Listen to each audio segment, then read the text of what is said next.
तमाम रूल्स लिखे हुए हैं इसके ऊपर। अब ये सारे रूल्स पेपर में नहीं आते, मैक्सिमम कोई 5 या 6 रूल्स जो है वही क्या हो रहे होते हैं एग्ज़ाम में, वो पूछ रहा होता है कि यार ये 5-6 एडजस्टमेंट्स हैं जिसमें से होती है। तो ये आप इसको 2 से 3 दफ़ा रीड आउट कर ले तो पूरा बिज़नेस जो है वो आपका रिवाइज़ हो जाता है। इवन ये सामने रख के आपके तमाम जो पास पेपर्स के न्यूमेरिकल्स हैं वो भी इजीली हो जाते हैं। हम बिज़नेस के पास पेपर्स के ऊपर आते हैं, देखते हैं कि इसमें क्या है और क्या नहीं है।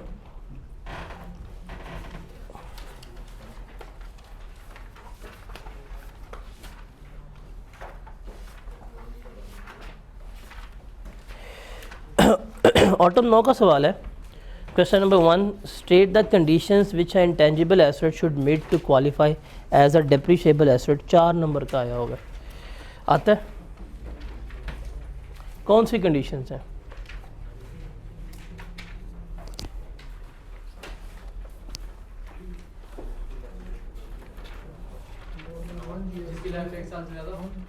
और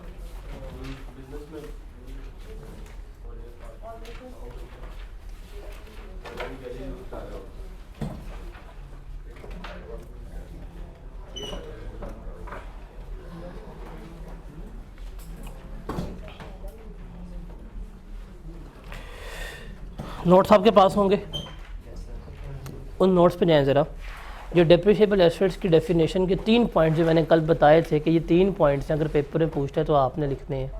वो 3 पॉइंट्स थे कि एक तो उसकी लाइफ 1 साल से ज़्यादा हो, उसकी value normal wear and tear से ऑब्सोलीट हो रही हो, और तीसरा क्या था कि वो होली या एक्सक्लूसिवली बिज़नेस के लिए इस्तेमाल हो रहा हो, तो उसको हम क्या कहते हैं? डेप्रिशिएबल एसेट्स कहते हैं, और उसे हम पे डेप्रिशिएट कर रहे होते हैं।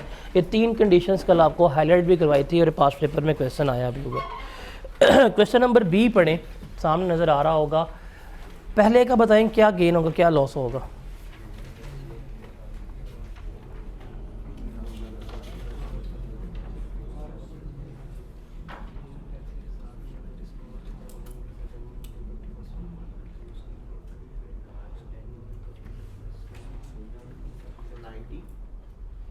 कैसे?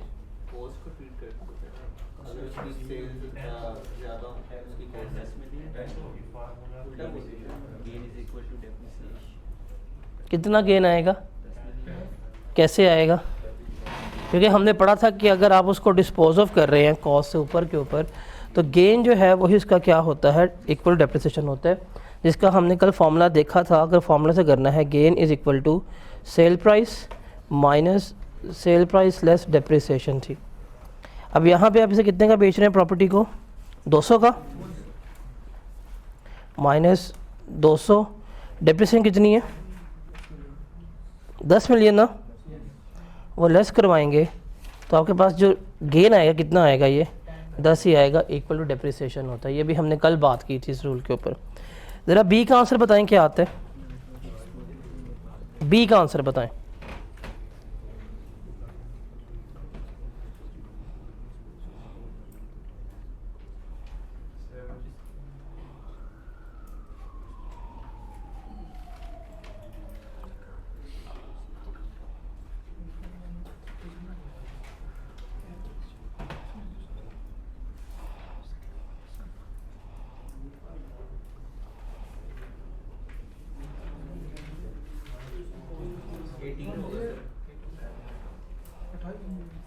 सोच लें।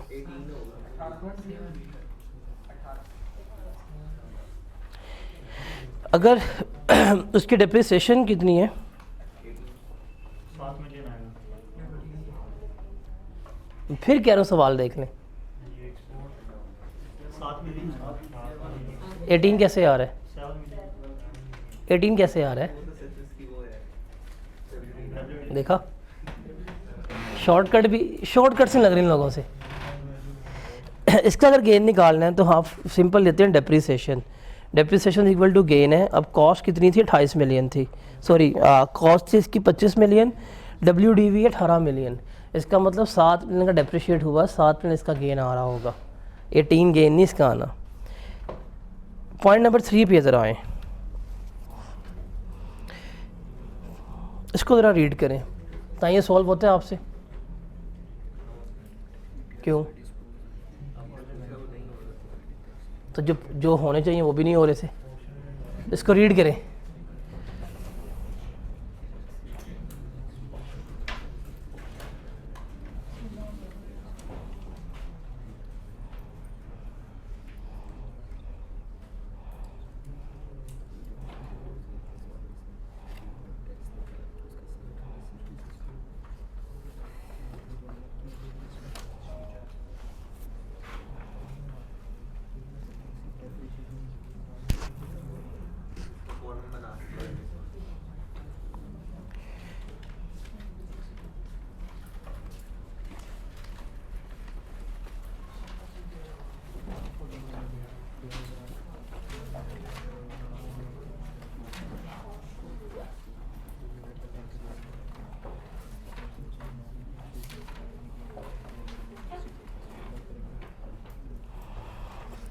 अब उसने कहा 3 ट्रक हैं, 2.5 मिलियन के आपने डिस्पोज ऑफ किए हैं। They were acquired in tax year 2008। The WDV at the beginning of 2009 was 2.4 million. The trucks were being used partly 60% business purpose के लिए आप इसको इस्तेमाल कर रहे थे। द रेट ऑफ डेप्रिसिएशन जो है वो 15% है। आपने गेन या लॉस जो है वो निकालना है, कितना कितना नहीं है। ये सिंपल है ये तो। तो ये आपको सेल वैल्यू भी गिवन है, WDV भी गिवन है, इसको लेस करें अगेन आ जाएगा। इसमें इनएडमिसिबल का सीन है ही नहीं, क्योंकि अगर इससे मुझे बताया होता ना तो फिर मैं इनएडमिसिबल को लेके चल रहा होता। ये बिल्कुल स्ट्रेट फॉरवर्ड क्वेश्चन है। इसको थोड़ा सा कम्प्लेक्स कर सकते थे हम। अगर मैं यहाँ पे इसको 8.4 कर दूँ ना और यहाँ पे 9.4 कर दूँ तो ये not applying for hire vehicle हो जाएगी। वहाँ पे जाकर ये सवाल कम्प्लेक्स हो सकता है। अगर मैं इसकी वैल्यूज़ चेंज कर दूं फिर ये not applying for hire vehicles में निकल देगा, वहाँ जाके सवाल जो है ये मुश्किल हो जाएगा। वैसे ये स्ट्रेट फॉरवर्ड क्वेश्चन है। अप्लाइंग फॉर मतलब नॉर्मल केस में आप इसको ट्रीट कर रहे हैं सेल वैल्यू लेस WDV, तो ये मुश्किल नहीं है बिल्कुल भी। क्वेश्चन नंबर 2 पे ज़रा आएँ। इस तरह के थ्योरेटिकल क्वेश्चन जो हैं पेपर में अब नहीं आ रहे, लेकिन आने के चांसेस हैं, जैसे क्वेश्चन नंबर 2 है इनकम फ्रॉम बिजनेस से।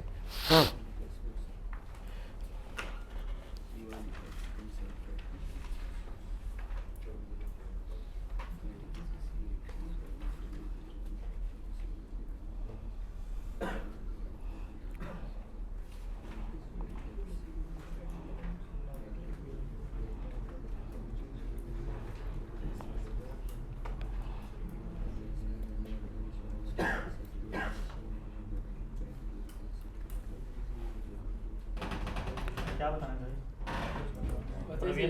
प्रोविजन फॉर बैड डेट तो डेबिट हो गया, मतलब यही बताना, मतलब ऐड और लेस हो यही बताना है। तो मैं तुमसे पूछ तो मेरे से पूछ रहे नहीं वो लेस मतलब पहले तो लेस हो तो पहले सवाल तो पूरा पढ़ ले, रिक्वायरमेंट से पहले पढ़ ले। ऊपर शुरू हो गया साथ ही, ये मैंने करना है। रिक्वायरमेंट पहले पढ़ते हैं। हमेशा उसने पूछा क्या है, advise the management on the treatment of the above transaction under the income tax ordinance. 3 transaction है। You are the tax consultant of Ideal Associates who are engaged in the business of manufacture and sale of electronic goods for the last 20 years. The firm has requested for your opinion in respect of the following. उसने इनके ऊपर क्या की है, इसके ऊपर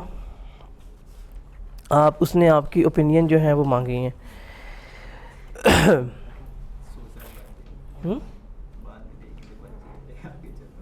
क्या ये क्वेश्चन से कुछ याद आ गया। पहला है प्रोविजन फॉर बैड डेट्स।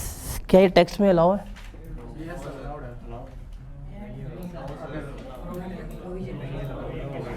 नहीं, प्रोविजन फॉर बैड डेट्स नहीं अलाउड। प्रोविजन नहीं अलाउड, कोई प्रोविजन भी नहीं अलाउड। बैड डेट्स क्यों है? चेक किए, इस पेपर में ये करना है, अपना टैक्स है प्रोविजन नहीं अलाउड। तो पहले क्यों गए? और इतना कॉन्फिडेंट हो गया क्या अलाउ है? मैं कह रहा हूँ ना अलाउ है आपको। अड्डा तो रह गया सागडार। इतने पक्के मुंह से इसने कहना है, मैं शॉक हो गया। यार कोई निदामत होती है, बंदा गलत कहता है, थोड़ा सा निदामत लेके आता है। मैंने गलत कह दी, चलो अच्छा मैं रीड भी कर रहा हूँ, फिर इससे पढ़ा नहीं गया। हल्की सी भी निदामत नहीं आई।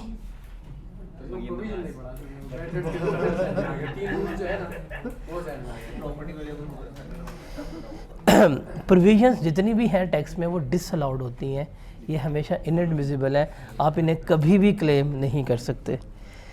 उसके बाद payments against a liability which was outstanding since 2006 and has been added back into taxable income of the firm in 2009। एक लाइबिलिटी 2006 से पेबल चल रही है और 2009 में उसको हमने इनकम में ऐड बैक कर दिया, क्या ठीक किया? क्योंकि 2006 से पेबल है तो वो 6, 7, 8 इन 3 सालों में पे करनी थी। 9 भी हो गया, पे नहीं हुई तो वाकई ये ऐड बैक ही होनी चाहिए, ये बिल्कुल ठीक की है। फिर इनिशियल डेप्रिसिएशन अलाउंस मिला है 3 ईयर ओल्ड प्लांट के ऊपर जो इसने चाइना से इंपोर्ट किया है, जो रिमेनिंग लाइफ है प्लांट की वो 7 ईयर्स है। इसके ऊपर क्या होगा? इस पे इनिशियल अलाउंस जो है वो अलाउ हो जाएगा बिकॉज ये यूज़ प्लांट है, बट ये यूज़ प्लांट चाइना में था, पाकिस्तान में तो नहीं था ना, तो ये अलाउ हो जाएगा। और डेप्रिशिएट किसके ऊपर करेंगे? जो 30% जो टैक्स के रेट होते हैं उसके ऊपर क्या कर रहे होंगे, हम इसको डेप्रिशिएट कर रहे होंगे। उसके बाद क्वेश्चन नंबर 3 पे ज़रा आइएगा। कहते हैं जी कैरेट लिमिटेड, इसकी पहले रिक्वायरमेंट पढ़ें, ये 15 नंबर का सवाल है पास्ट पेपर्स में, स्प्रिंग 11 का। इसको ज़रा देखें, रीड करें ज़रा।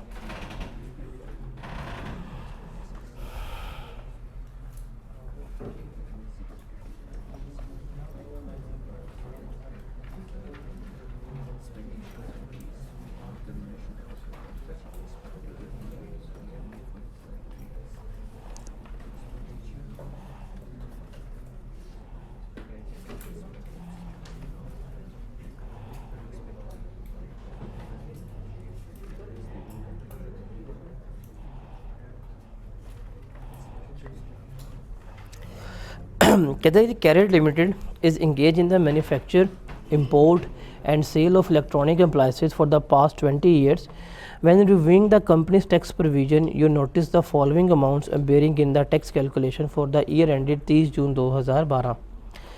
एक्सपेंडिचर इसने किए हैं 4.5 लाख रुपए के on promotion of a product which is expected to generate a revenue for 12 years. बताएं इसका क्या होगा? 1 साल से ज़्यादा एक्सपेंडिचर्स हैं, ये अमोर्टाइज होंगे उसकी ओरिजिनल लाइफ के ऊपर, 12 साल के ऊपर हम इसे क्या कर रहे होंगे, अमोर्टाइज कर रहे होंगे। ठीक है। उसके बाद है bad debts in respect of a staff loan rupees 25,000। इसका क्या ट्रीटमेंट होगा?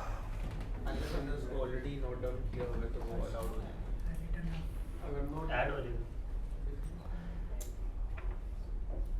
पहले ऐड ना किया फिर ऐड हो बैड डेट्स तो होता ही वही है जो मतलब बैड डेट्स ऐड होते हैं कि लेस होते हैं? ऐड होता वो तू कित्थों पढ़ के आया यार, केड़ी काउंटिंग पढ़ के आया तू? प्रोविजन फॉर बैड ये कहाँ लिखा है वर्ड प्रोविजन का, बताओ मुझे क्या सर? कहाँ लिखा है वर्ड प्रोविजन का? नहीं ओ भाई पढ़ना सीखो, कहाँ लिखा है वर्ड बताओ प्रोविजन का मुझे। नहीं बैड डेट तो ऐड नहीं होगा सर। अलाउ होता है यार, अलाउ होता है। बैड डेट ऐड होते हैं, बैड डेट हमारी इनकम होती है, नहीं इनकम ऐड होती है। नॉट अलाउड में ऐड होगा। नॉट अलाउड की बात आ जाओ यार, तू इधर आ यार, इसको तमगा देते हैं आज। काफी है सर। इसको 21 तोपों की सलामी देनी है, तो अब चलने सौगे कर देना मैंने। बैड डेट इनकम में ऐड होते हैं। इनकम में नहीं, नॉट अलाउड की बात है। नॉट अलाउड की बात की मैंने। कवर अच्छा मारा इसने। नहीं मैंने इनकम की बात, मैंने तो नॉट अलाउड में ऐड की बात की है। अब profit before tax and numerical start करते हैं, उसमें नॉट अलाउड ऐड और लेस करते हैं। हाँ, तो बैड डेट अगर आपके हो रहे हैं तो आप ऐड करेंगे? नॉट अलाउड में ऐड करेंगे, प्रॉफिट बिफोर टैक्स में लेस करेंगे। यार तू कितना कंफ्यूज क्यों इतना कंफ्यूज है तू? क्यों गलत बता रहा अपने आप को चीज़ें? बता। मैं गलत बता तो और क्या, नहीं बता रहा। तो मैं सही बता रहा हूँ। क्योंकि मसला पता है क्या है, आपने एक सिलेक्टिव परसेप्शन अपनी बिल्ड कर ली हुई है, अब आप उसको ब्रेक नहीं कर रहे। आप कंटिन्यूसली एक चीज़ गलत पकड़ते हैं और आप उसको, जब तक आपको तसल्ली नहीं होती ना कि मैं गलत हो गया हूँ, फिर आप अपनी ईगो पे बात ले जाते हैं। नहीं मैं आप ले जाते हैं, ईगो में तो लेके नहीं आप ले जाते हैं। आप पिछले 3 दिन से अपनी बात ईगो पे लेके जा रहे हैं। बैड डेट्स कल हमने क्लियरली पढ़ा था कि अगर बैड डेट्स की ये 3 कंडीशंस फुल हो जाए, आप इन्हें क्या करते हैं, क्लेम कर लेते हैं, आप इन्हें लेस कर लेते हैं। यही पढ़ा है, इस समरी शीट में यही लिखा हुआ है, जाके वेरीफाई कर सकते हैं। आप कैसे कह सकते हैं हम इसको ऐड करते हैं? तो भाई फिर वो देखा आपने वो एक अपना पकड़ लिया है, आपने कहा मैं ठीक हूँ बाकी पूरी दुनिया गलत है। सॉरी सर, भाई आप कर रहे हैं मैं गलत हूँ। और हर बंदा कह रहा है कि यार तूने ये नहीं करनी, मैंने तो यही कहा। मैंने ये कहा कि ऐड होगा। ठीक है सर, मैं गलत हूँ, मैं गलत हूँ। नहीं यार हम गलत है, हम गलत है, हम गलत हैं यार, हम गलत हैं तो लिया मैंने। यार, हम गलत है। बैड डेट ऐड होते हैं लेकिन आप लोगों ने लेस करने हैं बैड डेट। लेकिन इसका ट्रीटमेंट क्या होगा ये बताएं।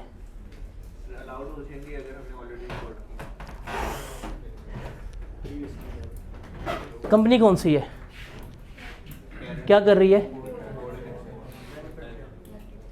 स्टाफ लोन दिया है, स्टाफ लोन इसका बैड डेट हुआ है, ये इनएडमिसिबल है, ये इनएडमिसिबल है। बैड डेट्स कल जब पढ़ रहे थे वो बैड डेट्स कौन से थे? जो आपने सेल्स की हुई हैं, कस्टमर्स को सेल्स की हैं, कस्टमर से पैसे नहीं मिलते, आप उन्हें बैड डेट के तौर पे रिकॉर्ड करते हैं। आपने अपने स्टाफ को एक लोन दिया हुआ है और आप नॉन बैंकिंग कंपनी है। अगर बैंकिंग कंपनी होती उसके लिए लोन होता तो मैं बैड डेट कंसीडर कर रहा होता। ये नॉन बैंकिंग कंपनी ने अपने स्टाफ को कोई लोन दे दी है और इससे चाह रहा है कि मुझे पैसे नहीं मिले, मैं बैड डेट क्लेम करना चाहता हूँ। टैक्स वाले कभी भी नहीं करने देंगे, कहेंगे ज़रा जाएं सेक्शन नंबर 29 के ऊपर बताएं हमने क्या रूल लिखे हुए हैं। वहाँ पे हमने क्लियर रूल्स जो लिखे हुए हैं उसमें क्या था कि यार ये कंपनी नॉर्मल ऑपरेशंस के काम कर रही है। इसके काम क्या ऑपरेशंस के? वो जो इम्पोर्ट एक्सपोर्ट है वो करना और पार्ट्स वगैरह बेचना। अगर कस्टमर को सेल्स की होती, कस्टमर से पैसे ना मिलते, इसे कहता रही मेरा बैड डेट है मैं क्लेम करना चाहता हूँ। ये तो स्टाफ लोन है, तो स्टाफ लोन कभी भी ये अपना बैड डेट के तौर के ऊपर क्लेम नहीं कर सकते। अगर ये बैंक होता ना, बैंक का स्टाफ लोन होता, क्योंकि बैंक का काम ही लोन देना था, तो ये वहाँ पे क्या हो जाने थे, क्लेम हो जाने थे। ये आई कैप यहाँ पकड़ दे, आई कैप यहाँ पे आपको कंफ्यूज करता है। उसने अपना कंसेप्ट ही पूछा है, आउट ऑफ द वे नहीं गया वो, बस उसने देखना था फोकस कहाँ पे करते हैं कहाँ पे नहीं करते। ये स्टाफ लोन था, ऊपर कंपनी क्या है और आप क्या कर रहे हैं, इसमें आपने क्या करना था देखना था। उसके बाद है इनिशियल अलाउंस 4 मिलियन का आपने क्लेम किया है on a used equipment acquired locally from MSD limited. इसके ऊपर कभी भी आप क्लेम नहीं कर सकते बिकॉज ये क्या है, आपकी यूज्ड इक्विपमेंट है। यूज्ड इक्विपमेंट के ऊपर इनिशियल अलाउंस आपका क्लेम कतअन नहीं होता। अगर ये होता used equipment purchase from China, फिर अलाउड हो जाना था ये।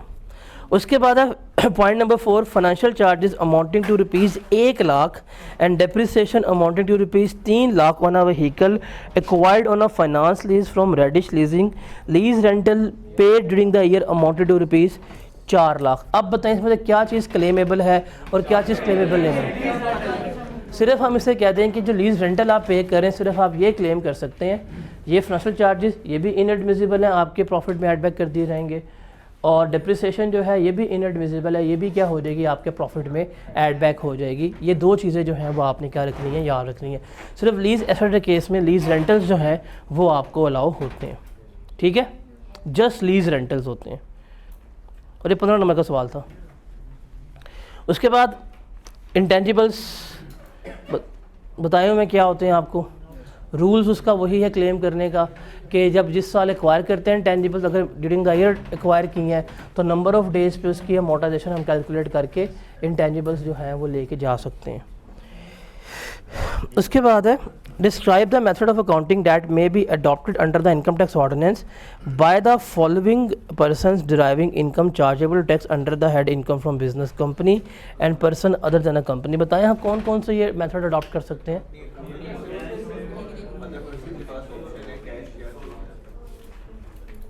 कंपनी एक्रूवल बेसिस के ऊपर, और इंडिविजुअल या AOP जो हैं वो किसके ऊपर कर सकते हैं, वो कर सकते हैं कैश बेसिस के ऊपर भी और एक्रूवल बेसिस के ऊपर भी। क्या कंपनी कैश या एक्रूवल पे जा सकती है? नहीं, कंपनी नहीं जा सकती। इंडिविजुअल है वो या तो कैश पे जा सकता है या वो क्या कर सकता है, एक्रूवल पे जा सकता है।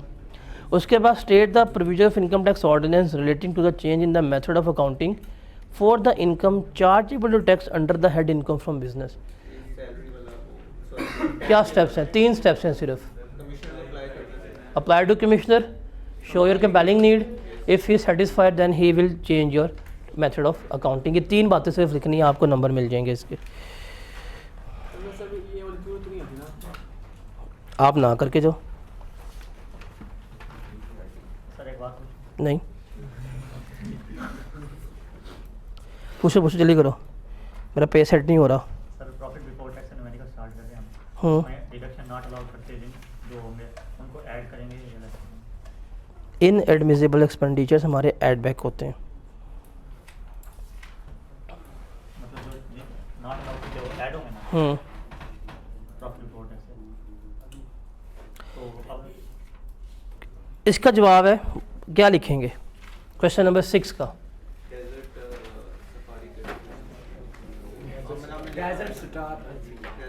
डेजर्ट स्टार एलसीडी, ये आपके डिस्पोजल की डेफिनेशन है और ये 5 नंबर के। अब डी से बनेगा disposal, exchange, sale, expired, relinquish, transmit, आगे सारा लिख दीजिएगा। आपका डिस्पोजल डेफिनेशन जो है कंप्लीट हो जाएगी। 5 नंबर का आता है ये, डेजर्ट स्टार एलसीडी। ठीक है। क्वेश्चन नंबर 7, अच्छा क्वेश्चन है। इस तरह के सवाल ना कैपिटल गेन और बिजनेस के वो इकट्ठे पूछ लेता होता है। वो ऊपर हेडिंग चेंज करके कैपिटल गेन कर दे, ट्रीटमेंट चेंज हो जाते हैं। हेडिंग चेंज करके बिजनेस कर दे, ट्रीटमेंट चेंज हो जाते हैं। ये भी एग्जामिनर करते हैं। जैसे ये सवाल है, under the provision of income tax ordinance what would be the cost of an asset for the purpose of depreciation deduction in each of the following circumstances. ये 4 सर्कमस्टांसेस है। इस तरह की थ्योरेटिकल क्वेश्चन एक्सपेक्टेड है कि आपको 4 independent scenario given कर देगा, कहेगा बताएं इसका ट्रीटमेंट क्या होगा, क्या ट्रीटमेंट नहीं होगा। पहला है, mister Amir acquired a new machine partly in exchange for an old machine. He paid freight to bring the old machine to the seller location and also purchase cooling equipment which was attach to the new machine for its smooth functioning. बताएं जी क्या treatment होगा?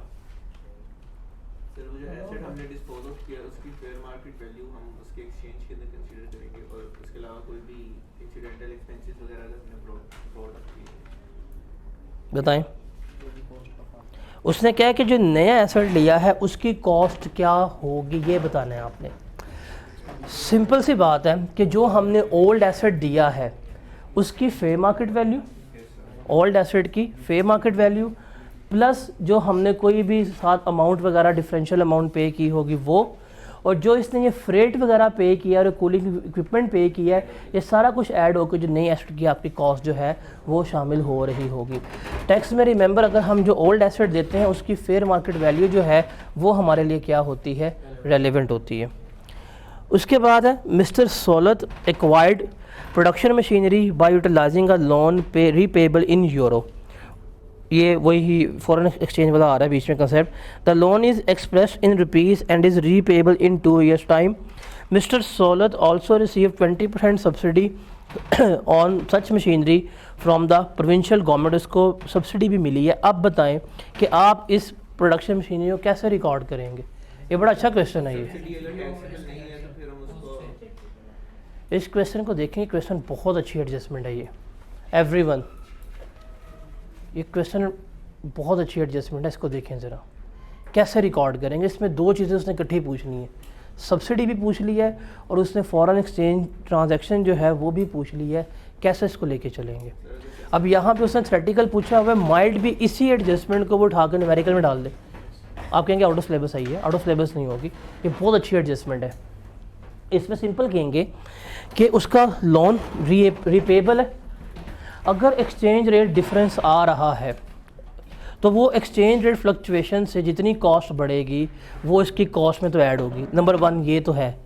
दूसरा, अगर इसने subsidy ली है, वो subsidy अगर एग्जेम्प्ट है, उसके ऊपर टैक्स चार्ज नहीं होना, गारंटी है, तो वो हम क्या कर देंगे, कॉस्ट में से लेस करवा देंगे। वो लेस करवाने के बाद जो रिमेनिंग अमाउंट आएगी वो इसकी कॉस्ट बन रही होगी। तो ये बात आप इसको बताएंगे अंग्रेज़ी में लिख के। अगर पेपर में ये न्यूमेरिकली आ जाए तो आप इसको ट्रीट आप कैसे करेंगे? मेरे ख्याल से वो प्रॉब्लम आपको नहीं होनी चाहिए। जो एक्सचेंज रेट डिफरेंट आएगा फ्लक्चुएशन से वो आप कॉस्ट में ऐड कर देंगे, और सब्सिडी जो मिली होगी पहले साल वो क्या कर देंगे, आप कॉस्ट में से लेस करवा देंगे, तो आपके पास नए एसेट की कॉस्ट जो है वो आ जाएगी। उसके बाद on 1 July 15 mister Talha started using his personal computer for business purposes. He also had to upgrade the operating system to comply with the business need. बताएं जी क्या कॉस्ट होगी? जिस दिन उसने पर्सनल कंप्यूटर को बिज़नेस में इस्तेमाल किया उस दिन की फेयर मार्केट वैल्यू ये, और जो उसने अपग्रेडेशन वगैरह करवाई होगी वो, ये दोनों ऐड होकर नए कंप्यूटर की क्या बन जाएगी, कॉस्ट बन जाएगी। ठीक है। उसके बाद है mister Rahi constructed a furnace for his factory in Korangi industrial area. क्या ट्रीटमेंट होगा, जो कंस्ट्रक्शन कॉस्ट आई है, लेबर, मटेरियल, ओवरहेड्स जो इनकर हुए होंगे, जिसकी वो बिल्ड हुआ होगा, वो इसकी क्या कहलाएगी, कंस्ट्रक्शन कॉस्ट कहला रही होगी। क्वेश्चन नंबर 8 का आंसर लिख सकते हैं। 7 नंबर का सवाल आया ये स्प्रिंग 2016 में, 7 नंबर का सवाल है इनकम फ्रॉम बिजनेस में से। ज़रा देखें क्या आप इसको लिख सकते हैं।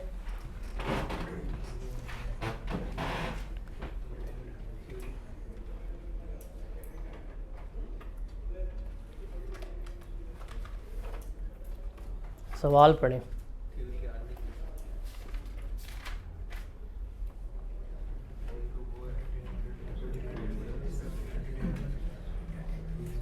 सात नंबर के पूछे और 4 पॉइंट्स हैं सिर्फ। अगर इस अटेम्प्ट में आ गए तो क्या करोगे आप, उसको लिख के ना एज पर 2016 ये लिख के आ जाना। 7 नंबर का सवाल है। बहुत इस अटेम्प्ट में तो उसने खुले नंबर दिए हैं, ये तो 4 या 5 पॉइंट्स लिखने हैं और आपको 7 नंबर स्ट्रेट फॉरवर्ड दे रहा है वो। इससे आसान पेपर क्या बनाए वो, इससे आसान थेरी क्या पेपर में हो। कोई पता नहीं है, दोबारा आ जाए। लास्ट पेपर की कुछ ऐसी एडजस्टमेंट्स थी जो 2014 में से आई हुई थी, उससे पिछले पेपर की कुछ ऐसी एडजस्टमेंट्स थी जो 2019 से आई हुई थी। अगर वो 14 वाली पूछ सकता है, 19 वाली पूछ सकता है, तो क्या आपकी ये टाइम में 16 नहीं पूछ सकता कोई सवाल? लिख लेंगे। एंटरटेनमेंट एक्सपेंडिचर्स जो हैं वो आपने क्या करने हैं, यहाँ पे रिप्रोड्यूस करने हैं कि ये एंटरटेनमेंट एक्सपेंडिचर्स क्लेम करने के रूल्स हमारे ये हैं। ठीक है। उसके बाद स्प्रिंग 17 में 5 नंबर का दोबारा आया डिस्पोजल ऑफ एसेट्स। मेरे ख्याल से ये करवाने की ज़रूरत नहीं है। ऑटम 17 में क्वेश्चन आया है 5 नंबर का, under the provision of income tax ordinance compute taxable income or loss under the correct head of income for tax year 17 in each of the following cases. ये 2 केसेस है, इसमें क्या करना है आपने, रेलेवेंट गेन या loss जो है वो कैलकुलेट करना है। पहला है जी, Sarwar enterprises sold an immovable property for ₹50 million, the cost of property was 30 million, depreciation 6 million जो उसके ऊपर अलाउ की गई है। डेप्रिसिएशन ही गेन इसका होगा, लेकिन फॉर्मूला लिखना है भाई, 2.5 नंबर है, 2.5 नंबर लेने हैं। आप प्रॉपर फॉर्मूला लिखेंगे। प्रॉपर फॉर्मूला क्या होगा आपका, आप लिखेंगे proper formula, gain is equal to sale price minus depreciation. अब सेल प्राइस कितनी थी यहाँ पे, अब ये होगी 50 माइनस 6, ये हो जाएगा 50 माइनस 44, गेन कितना आएगा 6, तो 2.5 नंबर ऐसे मिलेंगे। उसके बाद है Shams industries limited sold and exported one of its plant to a Nigerian company, the sale proceeds receive in SIL's account amounting to ₹25 million, the cost and WDV of plant was 20 and 7 million. 13 million का gain होगा, निकाल लेंगे ये। तो ये देखें, ये सवाल रिपीट हुआ है, सेम चीज़ है, बस वैल्यूज चेंज की हैं। ये 3 अटैम्प्टों के बाद सवाल पूछ लिया दोबारा, ये एक दफ़ा फिर पूछा है उसने यही सवाल जाके, है बिजनेस एक सैलरी में जाएगा।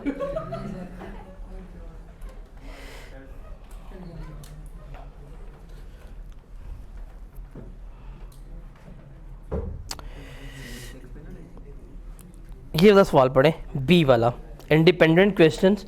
ये आया हुआ है रिकवरी ऑफ बैड डेट्स। इधर देखें इसको, 5 नंबर का सवाल है, independent question recovery of bad debts का आया हुआ है, और यही एडजस्टमेंट न्यूमेरिकल में भी इसने पूछी हुई है जाके। फिर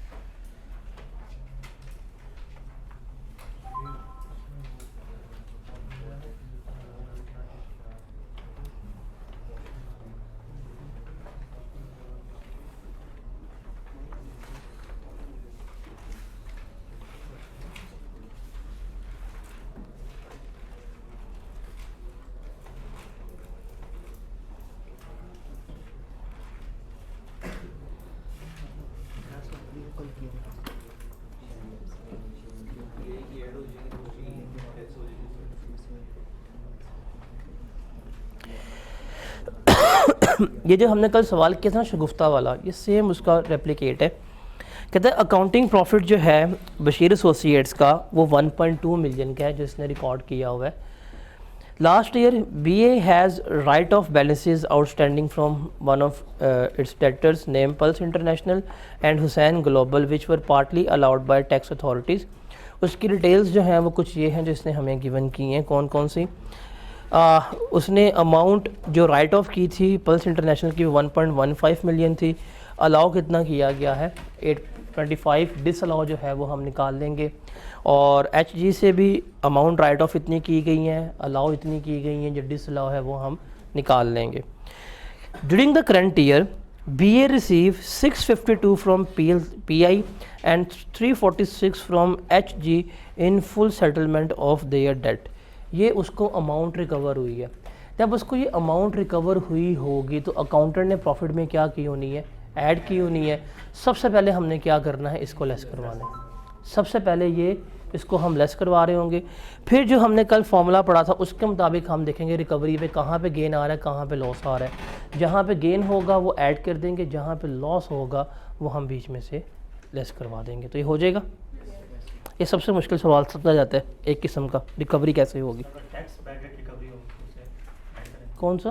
ये तो अकाउंटिंग बैड डेट रिकवरी है ना, इसे लेस कर दिया। और अगर टैक्स फॉलो में बैड डेट रिकवरी तो वो इनकम में ऐड होते हैं। ऐड होगी।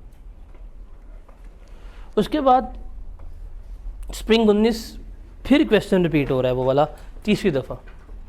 A machine costing 1.8 million being used in SL's Karachi factory was transferred to its subsidiary in Ghana. The fair market value and tax WDV of the machine or date of transfer was 2.5 million and 6 lakh respectively. हमने बताना है कि इसकी taxability क्या है, क्या taxability है, कितना गेन आएगा, बताएं ज़रा। एसेट एक्सपोर्ट का सीन ही है ये वाला भी।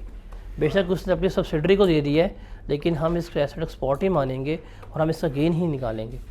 अब कितनी है उसकी फेयर मार्केट वैल्यू 25 लाख है और WDV कितनी है उसकी 6 लाख है और कॉस्ट कितनी थी 18।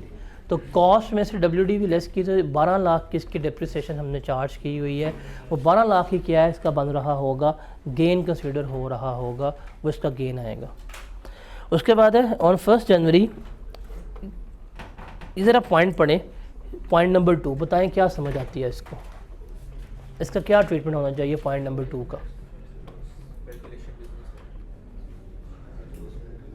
सेकंड पॉइंट पढ़ें, बताएं क्या इसका ट्रीटमेंट होना चाहिए। ध्यान से पढ़ना।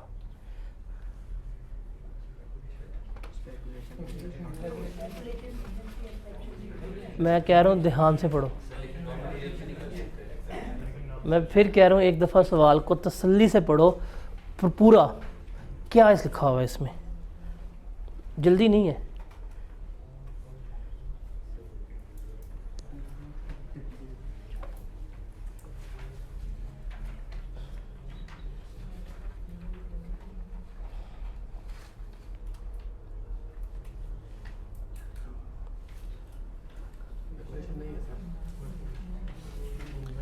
अब स्पेकुलेशन नहीं है ना, अब स्पेकुलेशन नहीं है, ये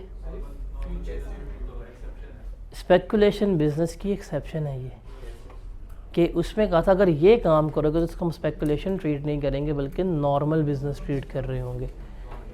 रॉ मटेरियल के अगेंस्ट कॉन्ट्रैक्ट कर रहे हैं आप उसको प्राइस फ्लक्चुएशन से बचाने के लिए, तो ये स्पेकुलेशन बिजनेस नहीं बल्कि नॉर्मल बिजनेस ट्रीट होता है आपका। इसलिए कह रहा हूँ ध्यान से पढ़ें कि उसने पूछा क्या हुआ है।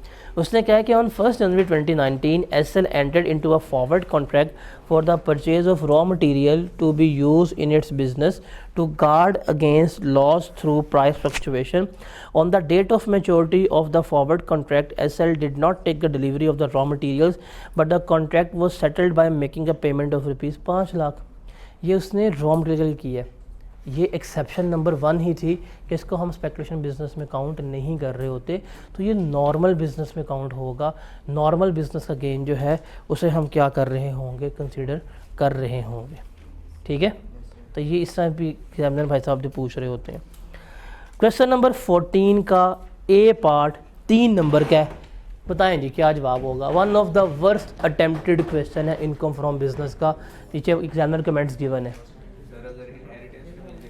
Identify any 3 situations under which the fair market value of the assets shall be treated to be the cost of assets. बताएं जी। पर्सनल एसेट्स बिजनेस में लगाते हैं, उस दिन जो फेयर मार्केट वैल्यू होती है वो कॉस्ट बनती है, 1 पॉइंट ठीक हो गया। और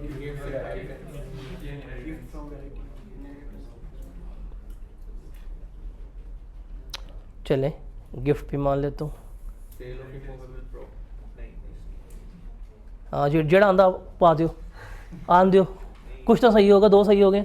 तीसरा सर मुझे कंपनी डिसॉल्व होती है शायद तो उसके एसेट्स जो बनते हैं। हाँ जब गाड़ी अपनी उससे ज़्यादा गाड़ी तो है ही नहीं, बीच में कहीं पड़ी हमने, एम अपने गाड़ी ले आए हैं। तेरा टैक्स है क्या? कहाँ पड़ी है हमने बिजनेस में गाड़ी? आपकी कीमत से ज़्यादा जब बेचते ये गाड़ी ये पड़ा कहीं गाड़ी? गाड़ी मेहनत नहीं होता inheritance under an agreement to live apart, याद है? तुम सबको अपना मुस्तकबिल याद आया है। तो ये चीज़ें जो हैं वो 3 नॉन रिकग्निशन रूल जो है वो सारे का सारा यहाँ पे अप्लाई होता है। बिकॉज उसमें अगर आपने किसी को एसेट ट्रांसफ़र कर दी है ना जिसने लिए होंगे, उसके लिए जो फेयर मार्केट वैल्यू है वही कॉस्ट कंसीडर हो रही होती है। इसके अलावा पर्सनल एसेट्स जो है वो बिज़नेस में लगाते हो तो वो फेयर मार्केट होती है। उसके अलावा अगर कोई एओपी लिक्विडेट हो गई है, कोई कंपनी डिज़ोल्व हो गई है, अगर वो अपने एसेट्स वगैरह दे रहे होते हैं तो वो जिस डेट के ऊपर दे रहे होते हैं वो फेयर मार्केट वैल्यू क्या होती है, कॉस्ट कंसीडर हो रही होती है। तो ये 3 चीज़ें हैं और ये one of the worst attempted question है कि समझ ही नहीं थी इसमें करना क्या क्या नहीं करना। फिर पॉइंट नंबर बी है, during the tax year 2019 Salman Shahid sold the following assets. A vehicle used by manager in charge of his garment factory for rupees 7.8 million. The vehicle was purchased for 8.1 million in tax year 2016. इसका gain निकाल लोगे कि निकाल दूँ? अब पहले बताओ ये व्हीकल जो है अप्लाइंग फॉर हायर है कि नॉट अप्लाइंग फॉर हायर है? कौन सा व्हीकल है ये? इसके ऊपर कौन सा कंसेप्ट आएगा? रिस्ट्रिक्टेड कॉस्ट का। रिस्ट्रिक्टेड कॉस्ट इसका मतलब मैक्सिमम हम इसको 75 लाख तक की रिकॉर्ड कर सकते थे। इसने कितने की ली थी ये? इसने 8.1 मिलियन की ली है। और भाई सवाल पढ़ ले, तेरी मेहरबानी, 8.1 मिलियन की ली है इसने। अच्छा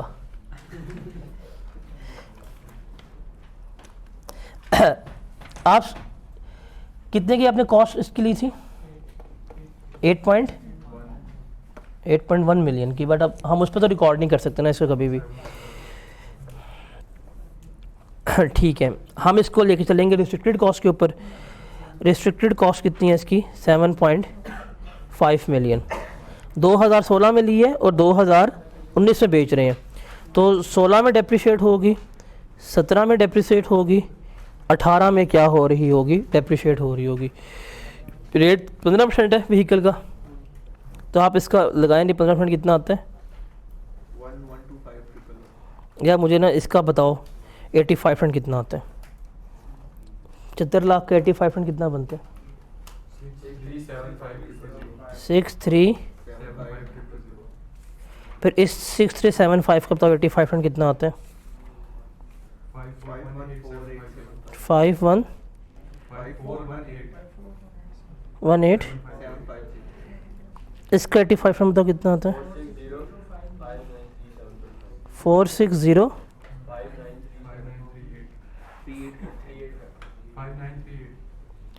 ये 2008-18 के एंड पे जो WDV बन रही होगी इस व्हीकल की, ये बन रही होगी। ठीक है, समझ लगी कैसे निकाली है? मैं अगर निकालता डेप्रिसिएशन फिर लेस करता, मैं डायरेक्टली 85% ली है जाके मैंने कर ली है। आप इसको ऐसे भी कर सकते थे, आप इसको ऐसे भी कर सकते थे। 7.5 मिलियन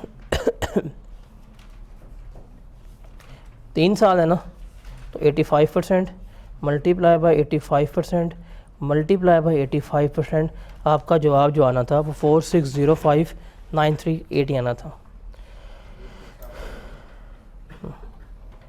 ये आपके पास एग्जैक्ट WDV आ गई, जिस साल डिस्पोज की है उस साल की ओपनिंग WDV। अब आपने गेन निकालना है। गेन आपने बेचा 7.8 का ना, तो आप एडजस्टेड सेल प्राइस लेंगे। सेल प्राइस आ जाएगी इसकी 7.8 मल्टीप्लाई बाय 7.5 डिवाइडेड बाय होगी 8.1। तो कितनी इसकी बनेगी adjusted sale price? Multiply by 1 million कर दो, कितना आता है? 722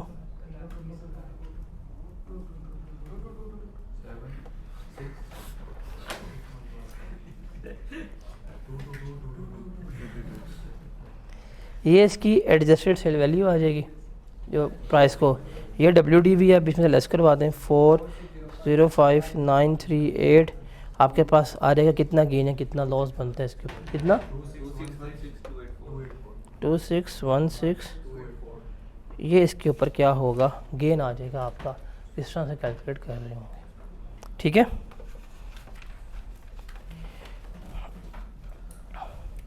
उसके बाद स्प्रिंग 20 में सेकंड टाइम उसने पूछा 6 नंबर का, discuss the rules to claim entertainment expenditures. क्या रूल्स होते हैं, किस तरह से आप उन्हें क्लेम कर रहे होते हैं। 2 दफ़ा पास पेपर में पूछ चुका है वो। उसके बाद ऑटम 21 में 3 नंबर का सवाल पूछा है कि change in the method of accounting for income chargeable to tax under head income from business. बताएं किस तरह से होगा, किस तरह से नहीं होगा। फिर स्प्रिंग 22 में उसने सवाल पूछा है under the following provision of income tax ordinance discuss the tax implication treatment on each of the following independent matters. Purchase उसने की है इमूवेबल प्रॉपर्टी कैश में, इसका टैक्स ट्रीटमेंट क्या होगा। अगर उसने कोई प्रॉपर्टी कैश में परचेज़ करनी है तो उसका टैक्स ट्रीटमेंट क्या होगा। ये 3 नंबर का रूल जो है वो क्या करना है, आपने बताना है। बताएं भाई, पहले रूल तो बताओ क्यों अलाउ नहीं होगा। लिमिट क्या है, लिमिट बताओ, रूल बताओ। 5 मिलियन की लिमिट है। सिंपल कहेंगे कि कोई भी इमूवेबल प्रॉपर्टी परचेज़ करनी है अप टू 5 मिलियन तक आप कैश में पे कर सकते हैं। अगर आप उससे ऊपर की अमाउंट कैश में पे करेंगे तो एक तो वो अमाउंट आपको बिंग का कॉस्ट अलाउ नहीं होगी, दूसरा आपको डिप्रिसिएशन वगैरह जो है उस बिल्डिंग के ऊपर कोई क्लेम नहीं हो सकती। और जब आप उसको डिस्पोज ऑफ करेंगे तो जितनी सेल प्राइस होगी वो सारी की सारी क्या कंसीडर हो जाएगी, आपका गेन कंसीडर हो जाएगा। अभी कल आपको रूल पढ़ाया बिजनेस के पर्सपेक्टिव से। ज़रा क्वेश्चन नंबर ये बी देखें, इसको रीड करें, बताएं कर सकते हैं सॉल्व।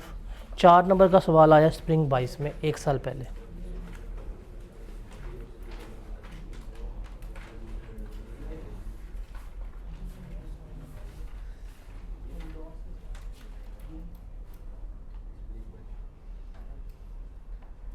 विजिबिलिटी ऐड होती है।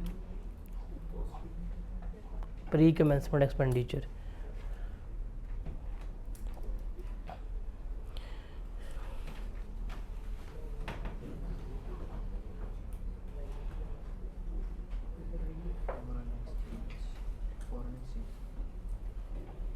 भाई पढ़ देख सॉल्व कैसे होना है, वो सोल्यूशन देख रहे पीछे बह के फजूल आदमी।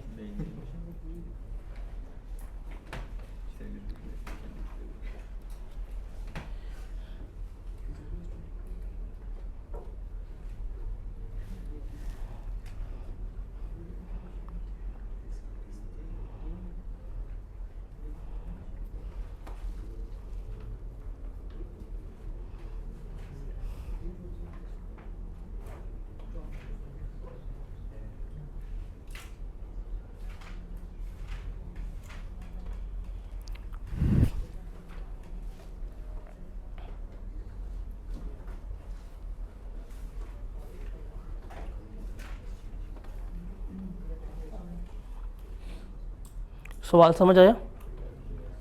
पढ़ने तसल्ली से। 1 साल पहले का है।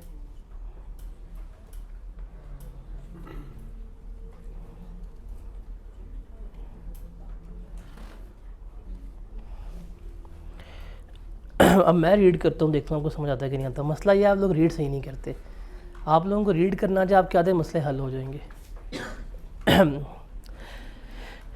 कहते हैं जी compute the amount of allowable deduction in determining the taxable income of FC for tax year 2022 करना क्या है, क्या कैलकुलेट करना है, डिडक्शंस कितनी है। तो अब मैं इसी पर्सपेक्टिव से सवाल रीड करूँगा सारा।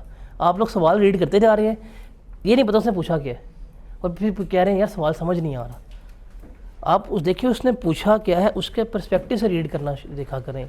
ये बहुत गलत अप्रोच होती है आप लोगों की कि आप लोग रिक्वायरमेंट नहीं पढ़ते, सवाल पढ़ना शुरू कर देते हैं।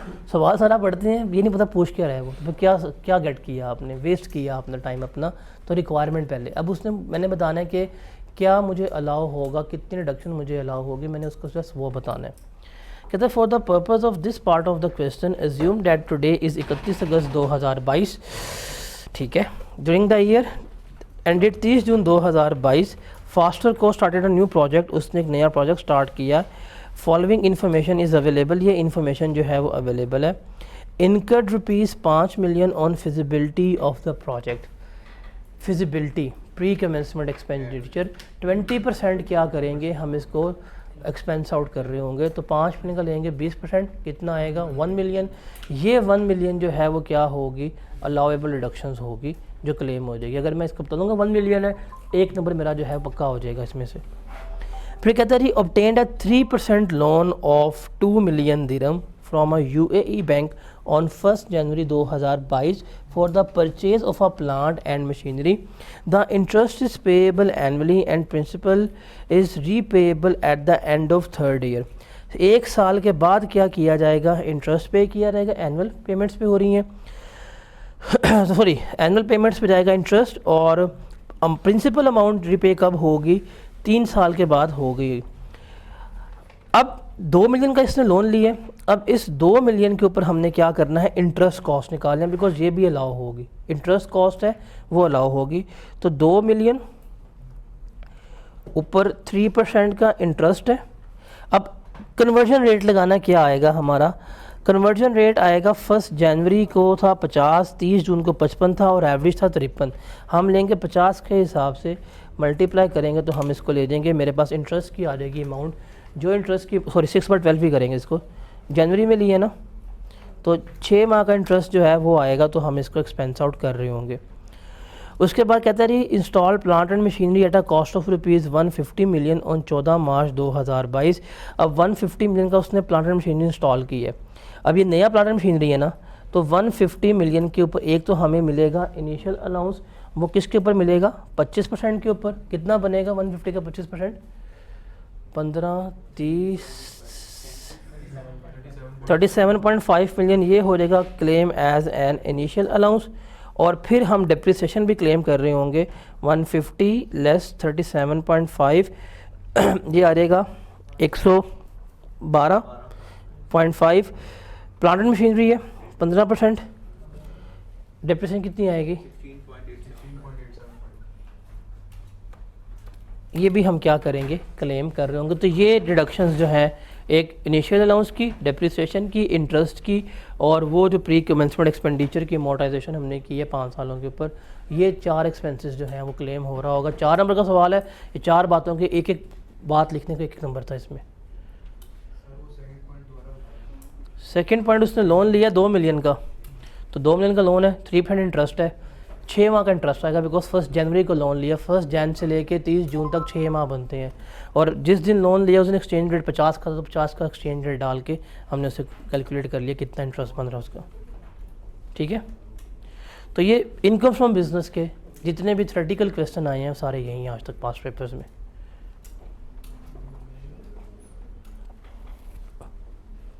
बैटरी चल जाएगी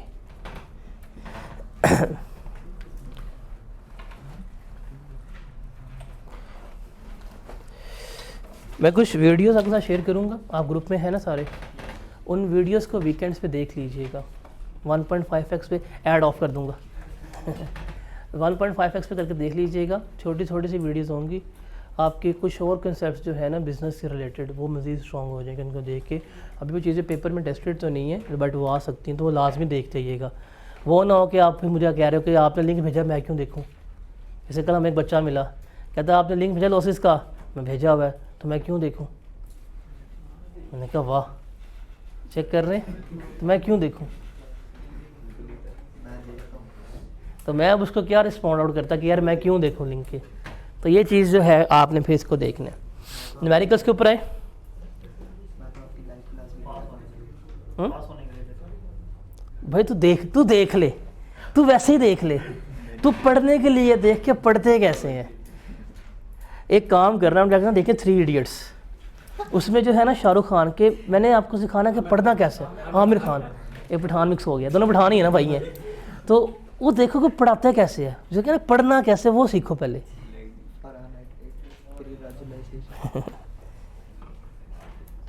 और तुम तो वही हो मिलीमीटर।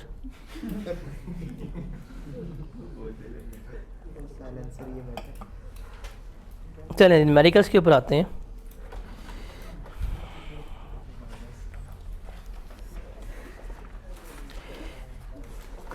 न्यूमेरिकल शीट आपके सामने अगर पड़ी है ना, ये न्यूमेरिकल्स आपके सामने कुछ भी नहीं है, बाकी हेड से इजी न्यूमेरिकल बिजनेस के आते हैं।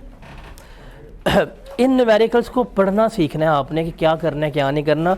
इसमें कैलकुलेशंस कम होती हैं, ज़्यादा इसमें ट्रीटमेंट होता है कि चीज़ ऐड बैक होनी है या लेस होनी है।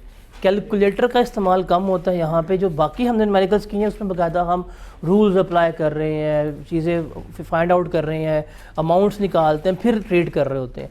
यहाँ पे तकरीबन सब कुछ उसने गिवन किया होता है, हमने बस देखना है कि ऐड करना है कि हमने इसको लेस करना है। सवाल है, under the provision of income tax ordinance 2001 compute taxable income and tax liability of Tahir for tax year 2015 and provide comments in respect of the item which did not appear in your computation. जो उसमें नहीं आई उसकी reason भी देनी है आपने। अब सवाल पढ़ना है। कहते जी on 1 July 2014 Tahir commences business of manufacturing garments. यहाँ पे बिज़नेस की टाइप जो है वो बड़ी इंपॉर्टेंट होती है इनकम फ्रॉम बिजनेस में, क्योंकि वो नीचे आके कुछ ना कुछ पंगा डाल देगा। जैसे वो यहाँ पे एक पॉइंट दे सकता है कि आपने एक स्टाफ को लोन दिया, वो लोन बैड डेट हो गया, आप कहेंगे बैड डेट है क्लेम कर लो, नहीं होना। वो ऊपर बिजनेस पढ़ना है, बिजनेस कौन सा है। अगर वो बैंक होता तो मैं क्लेम कर रहा होता। इस तरह की चीज़ें एग्जामिनर जो है वो कर रहा होता है। तो गारमेंट्स का बिज़नेस कर रहे हैं, उसकी इनकम स्टेटमेंट जो है वो उसने हमें गिवन की है। उसकी सेल्स हैं, कॉस्ट ऑफ सेल्स हैं, जीपी आया, एडमिन एक्सपेंसेस हैं, फाइनेंशियल चार्जेस हैं, अदर चार्जेस हैं, फिर अदर इनकम भी इसने बीच में ऐड की हुई है, और क्या आ गया है, प्रॉफिट बिफोर टैक्स आ गया है। मेरे लिए रेलिवेंट क्या होता है, प्रॉफिट बिफोर टैक्स मैंने इसमें एडजस्टमेंट करनी है। कहते हैं जी notes to the income statement. इसने हमें फिर ये कुछ नोट्स दिए हुए हैं, ये उसने नोट्स लिखे हुए हैं। ये नोट स्टेटमेंट में 1 2 3 4 उसके नीचे उसने हमें एक्सप्लेनेशन दी हुई है। कहते हैं जी नोट 1 में 15 जुलाई 14 को use machinery was imported from China valuing 1.5 million. Depreciation 15% was charge on machinery for the whole year and is included in the cost of sales. और आपने उसको कॉस्ट ऑफ सेल्स में शामिल किया हुआ है। ये तो अकाउंटिंग डेप्रिसिएशन है। ये क्या है, अकाउंटिंग डेप्रिसिएशन है। ये क्या होनी है, ऐड बैक हो जानी है। ये अलाउ नहीं होती, ये क्या हो जाएगी, ऐड बैक हो जाएगी। तो हम क्या करेंगे, हम इसको ऐड बैक कर देंगे। अकाउंटिंग डेप्रिसिएशन है, हम बाद में इसकी सुकून से निकालेंगे टैक्स डेप्रिसिएशन, जिसमें इनिशियल अलाउंस भी निकालेंगे, टैक्स डेप्रिसिएशन भी निकाल रहे होंगे, वो अलग की चीज़ है। ये अकाउंटिंग वाला काम है, इससे सबसे पहले क्या करना है, हमने रिवर्स कर देना है। फिर ये आता है पॉइंट नंबर 2 में, एडमिन एंड सेलिंग एक्सपेंसेस में। कहते हैं जी ₹975,000 paid for the purchase of computer software. The software is likely to be use for 12 year. उसने सॉफ्टवेयर लिया, उसको एक्सपेंस आउट कर दिया। हमने पढ़ा था कि ये तो हमेशा कैपिटलाइज होने चाहिए, तो इसने लेस किया हुआ है। हम क्या करेंगे, ऐड बैक करेंगे, और बाद में इसका राइट ट्रीटमेंट है वो हम ले रहे होंगे। फिर कहता है जी cost of preparation of feasibility studies 2.5 lakh रुपए की, which was issued prior to the commencement of business. ये भी इसने एक्सपेंस आउट कर दी है। ये प्री कमेंसमेंट है, ये नहीं होना चाहिए था एक्सपेंस आउट। इसने लेस किया हुआ है, हम ऐड बैक करेंगे और बाद में इसका जो राइट ट्रीटमेंट है वो ले रहे होंगे। उसके बाद salary of ₹50,000 per month was paid to Tahir brother who handles the financial matter of a business. इसका कुछ भी नहीं होना, ये कुछ भी नहीं होना, ये सही किया हुआ है उसने। सैलरी है, उसने नहीं बताया कैश में है, इसका मतलब हम अज्यूम करेंगे थ्रू बैंक ही है। और 50,000 है, ठीक सारा कुछ पे हो रहा है, इसकी कोई खिलाफ वर्जी वगैरह नहीं हुई, तो ये तो हम बिल्कुल भी ऐड बैक नहीं करेंगे, इसको इग्नोर कर देंगे, ये इग्नोर हो जाएगी। फिर ऐड बैक होती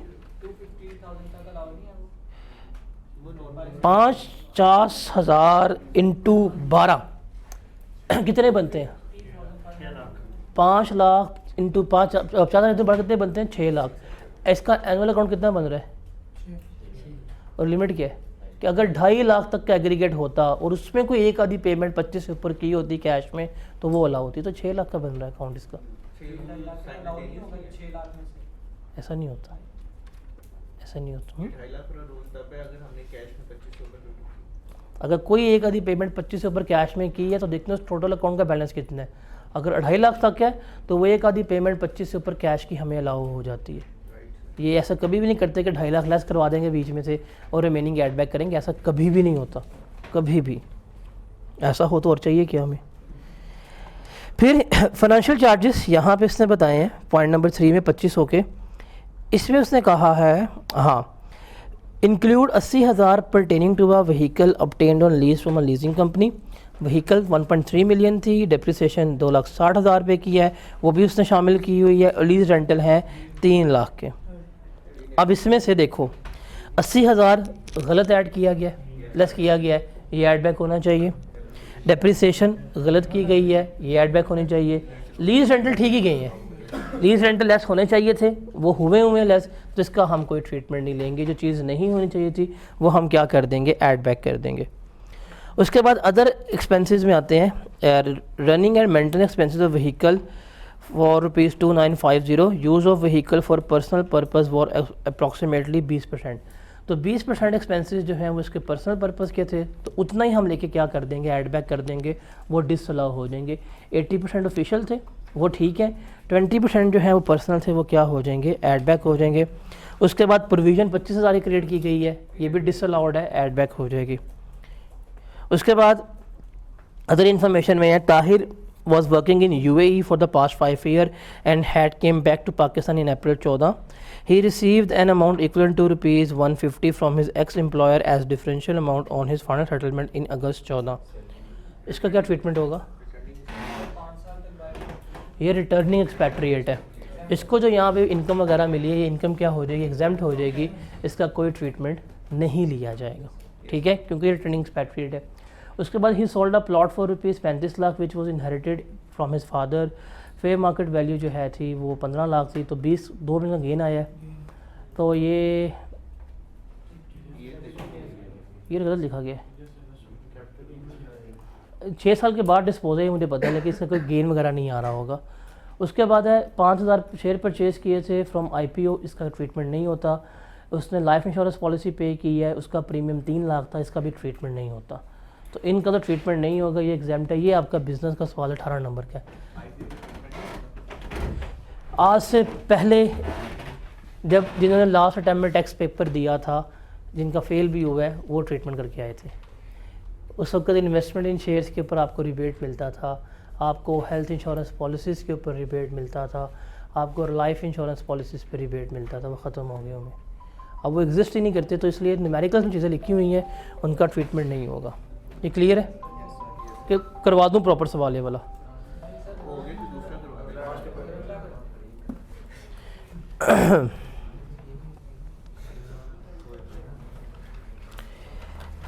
ये 16 मार्क्स का सवाल है। Under the provision of income tax ordinance and rules made thereunder, compute taxable income and net tax payable by or refundable to Mushtaq for tax year 30 June 2017। कर लो याद से, 10 मिनट ब्रेक कर लो। Under the provision of income tax ordinance and rules made thereunder, compute taxable income and net tax payable by या refundable to Mushtaq for tax year 20X7। Mushtaq की आपने taxable income वगैरह कैलकुलेट करनी है, कितनी है कितनी नहीं है। कहते हैं Mushtaq is a sole proprietor of Mushtaq enterprises engage in the business of manufacturing of different products. उसका जो प्रॉफिट एंड लॉस अकाउंट है उसमें प्रॉफिट बिफोर टैक्स कितना है, 1.8 मिलियन का है, जिसने हमें बता दिया है। ये प्रॉफिट बिफोर टैक्स गिवन कर दी है। अब इसमें हमने क्या करनी है, ये तमाम एडजस्टमेंट्स जो हैं वो करती जानी है। देखते हैं, कहते हैं जी मुश्ताक एम्प्लॉयज़ 5 सेल्समैन, उसके 5 सेल्समैन हैं। 22,000 पर मंथ उन्हें पे कर रहा है to each salesman in cash which includes reimbursement of 6,000 per month incurred on entertainment of customers at the business premises, जिसमें 6,000 उनके रीइम्बर्समेंट भी शामिल है जो वो क्या कर रहे हैं, जो कस्टमर्स की उसके ऊपर की है। अब ये सारी पेमेंट कैश में की है और हमें पता है कैश में हमें 15,000 तक की पेमेंट जो है, सॉरी 25,000 तक की पेमेंट तो अलाउ होती ही होती है। ये तो कोई वॉल्यूशन हुई है इसकी, कोई ट्रीटमेंट होगा इसका? इसका हम कोई ट्रीटमेंट नहीं लेंगे। मेंशन तो करेंगे, लिख के आगे लाइन डाल देना। उसके बाद administrative expenses include ₹150 which were paid to a research institute in China for purpose of developing a new product. बताएं जी, क्या ये क्लेम हो सकते हैं? क्यों?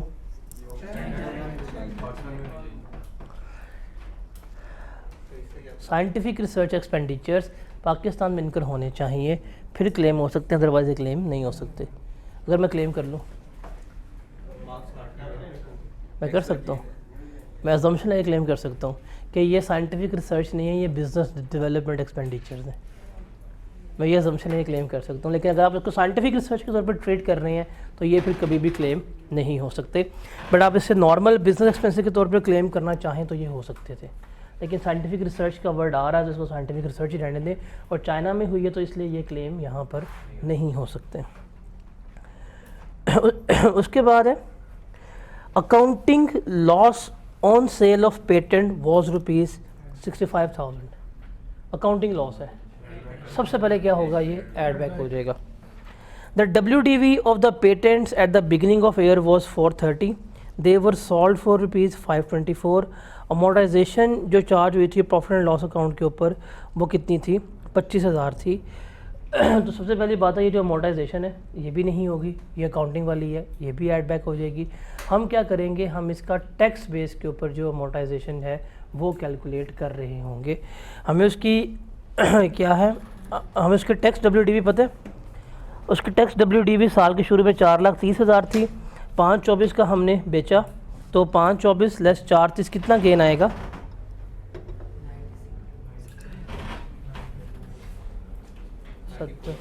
94 का गेन जो है वो उसके हम इनकम में ऐड कर देंगे। वो जो लॉस है वो भी ऐड बैक हो जाएगा, और जो अमोर्टाइजेशन फॉर द ईयर उसने कैलकुलेट किया 25,000 रुपये की, ये भी क्या हो जाएगी, ऐड बैक हो जाएगी। इनका हम ट्रीटमेंट नहीं ले रहे होंगे। उसके बाद है receivables from Atif and Aslam which had been write off in previous year were recovered, वो उसके रिकवर हो गए हैं। उसने क्लेम किया था आतिफ से 8 लाख का, असलम से 12 लाख का, अलाउ किया गया था 550 का और उसको 6 का, और अमाउंट रिसीव हुई है 7 की और 4 की। अब ये उसने बताया है ना, कुछ नहीं बताया, तो एक चीज़ तो लाजमी है कि इनको यहाँ पे जो रिकवर हुआ था 1.1 मिलियन, ये इनकम में उसने ऐड किया हुआ था अकाउंटेंट ने। जब प्रॉफिट निकाला ना 1.8 मिलियन का, उसमें ये 1.1 मिलियन उसने अदर इनकम का पार्ट बनाया था। सबसे पहले तो हमने ये लेस करवाना है, उसके बाद क्या लेंगे, हम टैक्स ट्रीटमेंट लेंगे। अब मेरे ख्याल से वो तो आपको आता है निकालना कैसे है। ये क्लेम है, ये अलाउड है, ये डिसअलाउ है। तो 6 लाख डिसअलाउ हुए थे, 4 लाख रिकवर हुए हैं, 2 लाख की कम रिकवरी हुई है, ये क्या हो जाएंगे, इसके लेस हो जाएंगे। तो इस तरह से निकाल लेंगे। उसके बाद है Mushtaq sahab has opened a sales office in Dubai. In this respect, furniture costing 850 with WDV of ₹650 was shifted to Dubai office. The tax WDV of the furniture at the beginning of the year was 610. क्या treatment होगा इसका?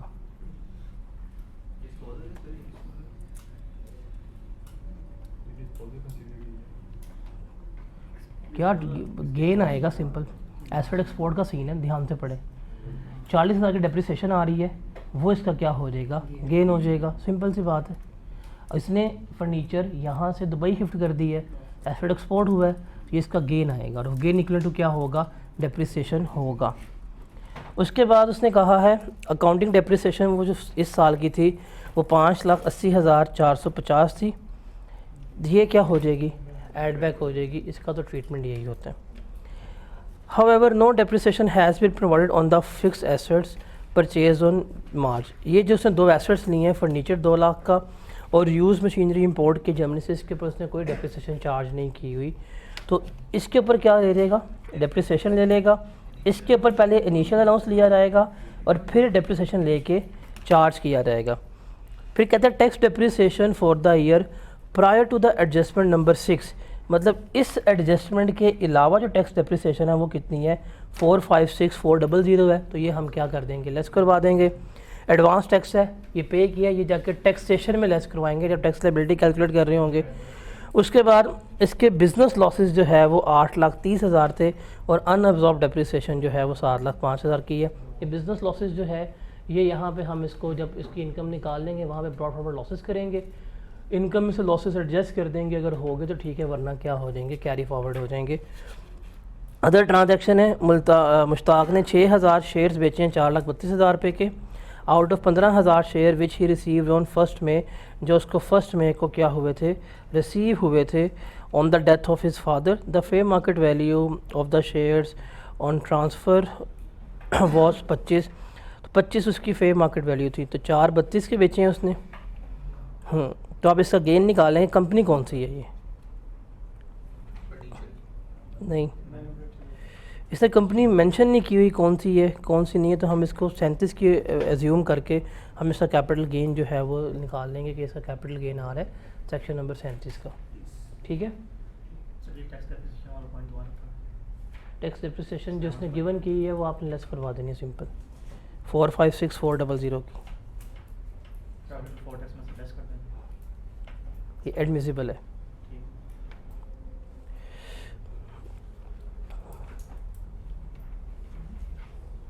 ये अच्छा सवाल है, 18 marks का question है, Qateel enterprises वाला, one of the best question business का वैसे कह सकते हैं ये है।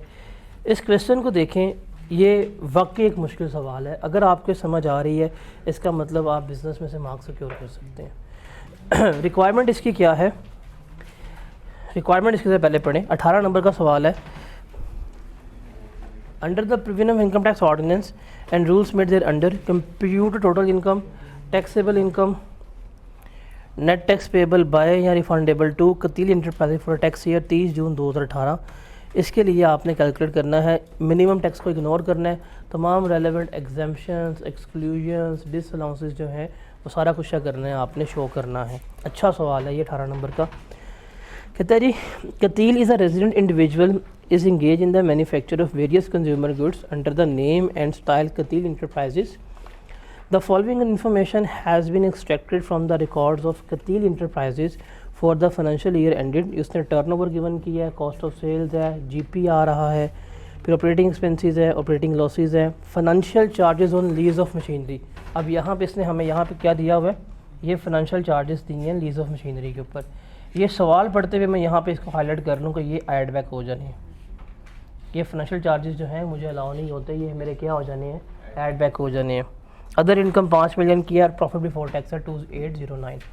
सवाल शुरू मेरा कहाँ से होगा, इस प्रॉफिट से होगा 2809 297 से। कहता है जी additional information, cost of sales include, इसकी बात कर रहा है। 45,000 paid as a fine for violation of contract with a customer for delay in supply of goods. ये अलाउ है, ये तो अलाउ है, इसका तो कोई ट्रीटमेंट नहीं होना चाहिए, तो ये क्या हो जाएगा, इग्नोर है, क्योंकि ये लेस होने चाहिए थे, आपने लेस किए हुए हैं, तो ठीक है, ये क्या हो जाएगा, पॉइंट इग्नोर हो जाएगा। 45,000 का हम कोई ट्रीटमेंट नहीं ले रहे होंगे। ठीक है, उसके बाद है अकाउंटिंग डेप्रिसिएशन, आपने है थी 1.9 मिलियन और इसमें लीज एसेट्स की डेप्रिसिएशन शामिल है, तो ये तो डिसअलाउड है ना, ये क्या हो जाएगा, ऐड बैक हो जाएगा। उसके बाद है ऑपरेटिंग एक्सपेंसेस में क्या कुछ शामिल है उसकी बात करें। ₹450 paid for a renewal of a manufacturing license for 15 year. License है, ये आपका इंटेंजिबल है, आपने लाइसेंस की जो रीन्यूअल फ़ी पे की है उसको आपने एक्सपेंस आउट कर दी है, होनी चाहिए थी, तो ये क्या होगा, ऐड बैक होगा। इसकी बाद में क्या करेंगे, आप अमोर्टाइजेशन चार्ज कर रहे होंगे 4.5 लाख डिवाइड बाय 15, जो जवाब आएगा आप उसको एज अ अमोर्टाइजेशन एक्सपेंस के तौर के ऊपर लेस करवा रहे होंगे। ठीक है, उसके बाद है व्हीकल टैक्स पे किया कैश में 55,000 फॉर 8 ऑफिस कार्स। क्या ट्रीटमेंट होगा, कोई ट्रीटमेंट नहीं है, बिकॉज हमने पढ़ा था ये जो गवर्नमेंट ड्यूटीज़ होती हैं, टैक्सेस वगैरह होते हैं, ये आप कैश में पे कर सकते हैं। आपने कैश में पे किया है, इसका कोई ट्रीटमेंट नहीं है, ये बिल्कुल ठीक किया हुआ है, इसको हम ऐड बैक नहीं कर रहे होंगे। उसके बाद है ₹2 lakh paid security deposit to K electric for replacement of transformer at the factory. Security deposit है, हमने बाकायदा मैंने वहाँ पे लिख के दिया था कि ये जो होते हैं ये आपके इनएडमिसिबल होते हैं, आप ये लेस नहीं करवा सकते, तो ये क्या हो जाएगा, आपका ऐड बैक हो जाएगा। फिर 3 लाख उसका कलेक्ट किया गया है as advance tax through monthly electricity bill. इसका टैक्स कटे, एडवांस टैक्स इसने एक्सपेंस कर दिया, ऐड हो जाएगा। क्यों? क्या ये टैक्स जो है उसके प्रॉफिट के ऊपर बेस कर रहे हैं? तो फिर क्यों ऐड बैक कर रहे हो? क्यों?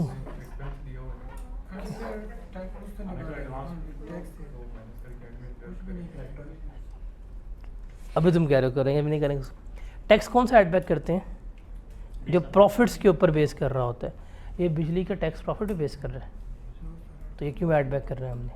एडवांस में पे कर दिया इसलिए तो भाई क्यों ऐड बैक करना है? एक्सपेंस आउट हो गया।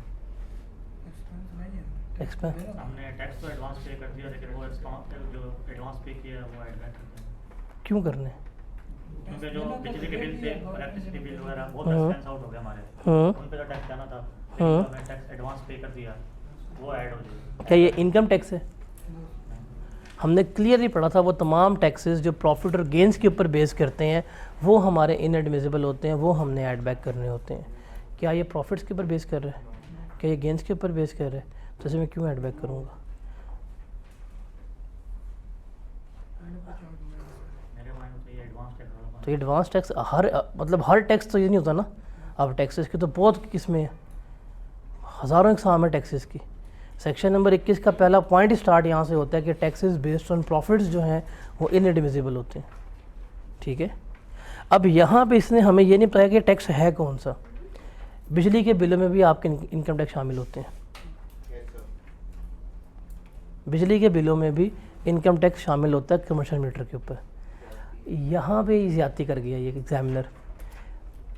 अब यहाँ पे उसने ये अजम्पशन लिया कि बच्चों को पता है कि ये बिजली के बिल पर टैक्स है ना एडवांस, ये इनकम टैक्स ही है, तो इसलिए हम इसको यहाँ पे ऐड बैक करवा देंगे और वहाँ पे जाके विद होल्डिंग में ये एडवांस टैक्स से कटा होगा, वहाँ से हम इसको एडजस्ट कर लेंगे। लेकिन इसको यहाँ पे क्लियरली बताना चाहिए था कि टैक्स कौन सा है।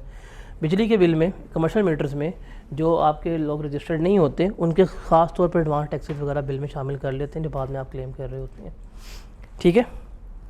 उसके बाद कहा था, हाँ, cash donation to poor families amounting to ₹64600 and donation of ₹2 million paid through cheque to Edhi foundation.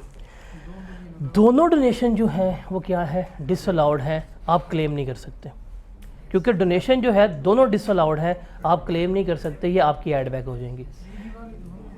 ईदी वाली का आप एंड पे जाके टैक्स रिबेट लेंगे, आप उससे एक्सपेंस कभी नहीं कर सकते। आपने लेस करवा दिया, आपने बिजनेस एक्सपेंस के तौर पर चार्ज किया हुआ है, ये कभी भी बिजनेस एक्सपेंस के तौर के ऊपर चार्ज नहीं हो सकती थी। हाँ, सिर्फ 2 मिलियन वाले का। सर यहाँ ऐड हो जाएगा ना, और लेकिन अगर उसने ना बता रखा हो कि ये पॉइंट मतलब उस वाला है, कमर्शियल मीटर वाला है, उसने मतलब बताता है, बताएगा ये। अब इसमें से 2 डोनेशन है, एक 64600 की डोनेशन है, दूसरी डोनेशन किसकी है, 2 मिलियन की है। जो पुअर्स को डोनेशन दी है वो तो कभी भी उसका कोई ट्रीटमेंट होना ही नहीं था, तो वैसे भी इसने बिज़नेस में इसको एक्सपेंस शो करने की कोशिश की है, वो इसका कभी भी बिज़नेस एक्सपेंस बनता ही नहीं है, तो वो तो ऐड बैक होनी ही होनी है। जो ईदी को डोनेट किया है उसके ऊपर इसको टैक्स रिबेट मिलेगा, वो टैक्स पे जाएगा, वहाँ पे जाके रिबेट अपना कैंसिल करवा लेगा, क्लेम कर लेगा, लेकिन ये एक्सपेंस के तौर के ऊपर क्लेम नहीं होगा। तो दोनों डोनेशंस जो हैं वो क्या हो जाएंगी, प्रॉफिट में इसकी ऐड बैक हो जाएंगी।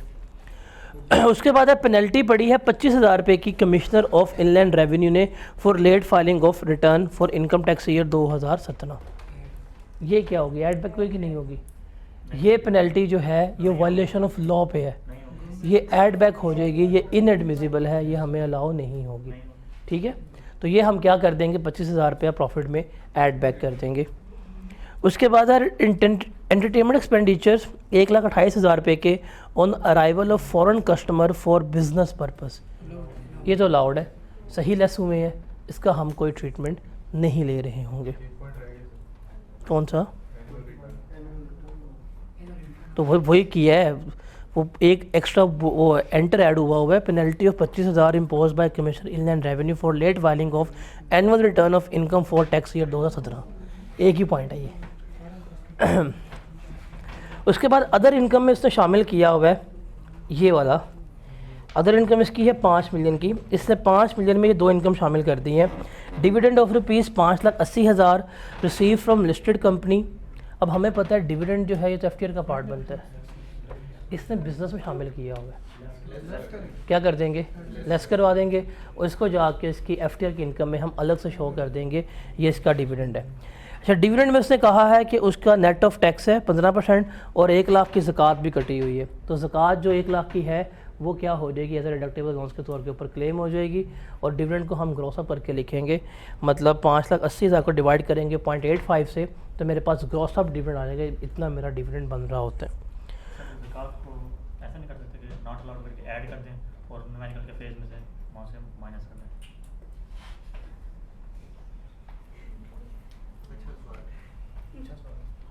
समझ आ गई मुझे। डबल काम क्यों करना है? डबल क्यों करना है? फॉर्मेट के हिसाब से है ना, इम्प्रेशन अच्छा। उसने यहाँ पे कहाँ कहा है कि मैंने ज़कात लेस की हुई है? सवाल में कहाँ उसने कहा है मैंने ज़कात लेस की है? बताएं मुझे। उसने कहाँ कहा है कि मैंने ये जो ज़कात है मैंने बिज़नेस में लेस की हुई है? कहीं कहा है उसने? नहीं ऐसे डिडक्टेड ऑनलाइन। अब भाई उसने कहाँ पे कहा है कि बिज़नेस में ज़कात लेस की है मैंने? अज्यूम करेंगे, आप अज्यूम करेंगे, आपके पेपर पे ऐसे काटा आएगा, फिर ऐसे आएगा कि जब उसने कहा ही नहीं आपने अज्यूम क्यों किया है? उसने यहाँ पे क्या कहा हुआ है कि डिविडेंड में से ज़कात मैंने काटी हुई थी। डिविडेंड आपको नेट अमाउंट मिली है वो कितनी है? 5,80,000 है, और वो आपने अपनी इनकम में ऐड की है। आपने सिंपल डिविडेंड को वहाँ पे लेस करवा देना है, आपकी एडजस्टमेंट हो गई है। ज़कात को क्यों कर रहे हैं ज़कात का पंगा बीच में, जब उसकी एडजस्टमेंट नहीं बनती ज़कात की? क्यों कर रहे हो? ये 15% वाला क्या था ग्रॉस करना? क्योंकि टैक्स कटा हुआ है ना उसका डिविडेंड के ऊपर। जब ज़कात बिजनेस में से लेस हुई नहीं तो क्यों ऐड बैक करनी है ज़कात? बताओ, ज़कात क्या लेस हुई है बिजनेस में? No sir. उसने अदर इनकम जो पे की तो ओ भाई उसने कब ज़कात पे की है यार, क्या हो गया? वो है ना 15% ज़कात डिडक्टेड अंडर ज़कात। लिखा तो है मेरे से कहा क्या नहीं। कहाँ से कटी है ज़कात? तो क्या बिजनेस में कटी है? तो क्यों ऐड कर रहे हो बिजनेस में? अदर इनकम में से तो कटी है। और भाई अदर इनकम में उसने 5,80,000 लिखा हुआ है, हमने 5,80 लेस करवा दिया अदर इनकम से। यहाँ पे आपके अदर इनकम नहीं आनी थी। हम जाकर ज़कात जहाँ पे है वहाँ पे उसको सही ट्रीट करेंगे, यहाँ पे तुम्हारी ज़कात है, यहाँ पे हम लेस करवाते हैं। ज़कात तो बिज़नेस पे उसने बताया नहीं है, उसका दूर दूर तक भी ताल्लुक़ नहीं बन रहा इनकम फ्रॉम बिजनेस का ज़कात का। उसके बाद है कैपिटल गेन 1.2 मिलियन का from sale of shares of private limited company. The shares were acquired on August. अब 12 लाख का कैपिटल गेन भी जो है वो उसने बिजनेस इनकम में शामिल किया हुआ है, ये भी क्या कर देंगे? लेस करवा देंगे, क्योंकि इनकम गेन में शामिल है। तो ये 2 चीज़ें क्या हो जाएंगी? लेस हो जाएंगी। ठीक है। उसके बाद ऑन 30 जून लीज मशीनरी, वो लीज वाला पॉइंट सिर्फ यहाँ पे से टेस्ट किया हुआ है। लीज मशीनरी उसने ट्रांसफ़र कर दी on maturity of lease. The leasing company asked to adjust the amount of security deposit against the RV of 1 lakh. The date of commencement of lease was 1 July 2013। Lease rental pay की हैं 2,70,000। On date of maturity accounting WDV market value of machinery was 590,490 and 8 lakh respectively. सबसे मुश्किल adjustment यही है इस numerical की। अब इसमें से सबसे पहले जो उसने हमें घुमाने की कोशिश की है, हमने तो होना नहीं है। आपने ले ली है मैच्योरिटी के ऊपर, आपकी मशीन की कॉस्ट क्या ट्रीट होगी? 1 लाख के ऊपर आप ट्रीट करेंगे। मशीन है तो 15% पे क्या कर रहे होंगे? आप उसको डेप्रिशिएट कर रहे होंगे, आपके डेप्रिसिएशन रिकॉर्ड हो रही होगी। ठीक है। दूसरा, आपने इस मशीन के रेंटल पे किए हैं फॉर द ईयर, कितने हैं? 2,70,000। ये क्या हो जाएंगे? लेस करवा देंगे। उसके अलावा बाकी तमाम चीज़ें जो हैं इसकी इररेलेवेंट है, उसको हम कंसिडर नहीं करेंगे। मैंने आपको इसलिए पहले कहा था कि जहाँ पे भी लीज़ एसेट आ जाएंगे ना, वहाँ पे दो बातें ही हैं आपके लिए, लीज़ रेंटल्स, और अगर आपने उस एसेट को ले लिया है तो उसकी रेजिडुअल वैल्यू या बारगेनिंग प्राइस। उसके अलावा वो WDV गिवन कर दे, बारगेन प्राइस जो मर्ज़ी गिवन कर दे, वो सारा कुछ क्या है, इररेलेवेंट है। लीज़ एसेट में हिफ्ज़ कर लो कि लीज़ रेंटल और जो आपके पास होगी बारगेन प्राइस या रेजिडुअल वैल्यू, ये दो चीज़ें रेलेवेंट होती हैं। बाकी collection charges, financial charges, tax depreciation, lease depreciation सारी क्या है आपके लिए इररेलेवेंट है, ये आप कभी भी क्लेम नहीं कर सकते। ठीक है। उसके बाद उसने वेयर हाउस कंस्ट्रक्ट किया for storage of goods at a cost of ₹1.04, no accounting depreciation has been recorded, इसको डेप्रिशिएट ही नहीं किया था। तो वेयर हाउस है, बिल्डिंग में जाएगा, हम इसको 10% क्या कर देंगे, डेप्रिशिएट कर देंगे। उसे क्या, tax depreciation without considering the effect of para 4 और 5 अबव मेंशन टू ₹1560, मतलब इन दोनों के अलावा डेप्रिसिएशन जो है टैक्स की उसने हमें गिवन की है, वो कितनी है, 1560,000 है। एडवांस इनकम टैक्स इसने इतना पे किया है, ये हम एडजस्ट कर लेंगे जाके टैक्स में से। तो ये सवाल है, सबसे मुश्किल सवाल बिजनेस का ये है, कतील इंटरप्राइजेस का। Is it difficult right now? क्या डिफ़िकल्ट है इसमें? वो कैपिटल गेन में इसका क्या करेंगे? यस, ये सबसे मुश्किल सवाल है और सबसे मुश्किल एडजस्टमेंट इसके एग्जामिनर कमेंट्स में भी लिखी हुई है, वो ये वाली है। लीज वाली एडजस्टमेंट सबसे मुश्किल एडजस्टमेंट है इसमें से।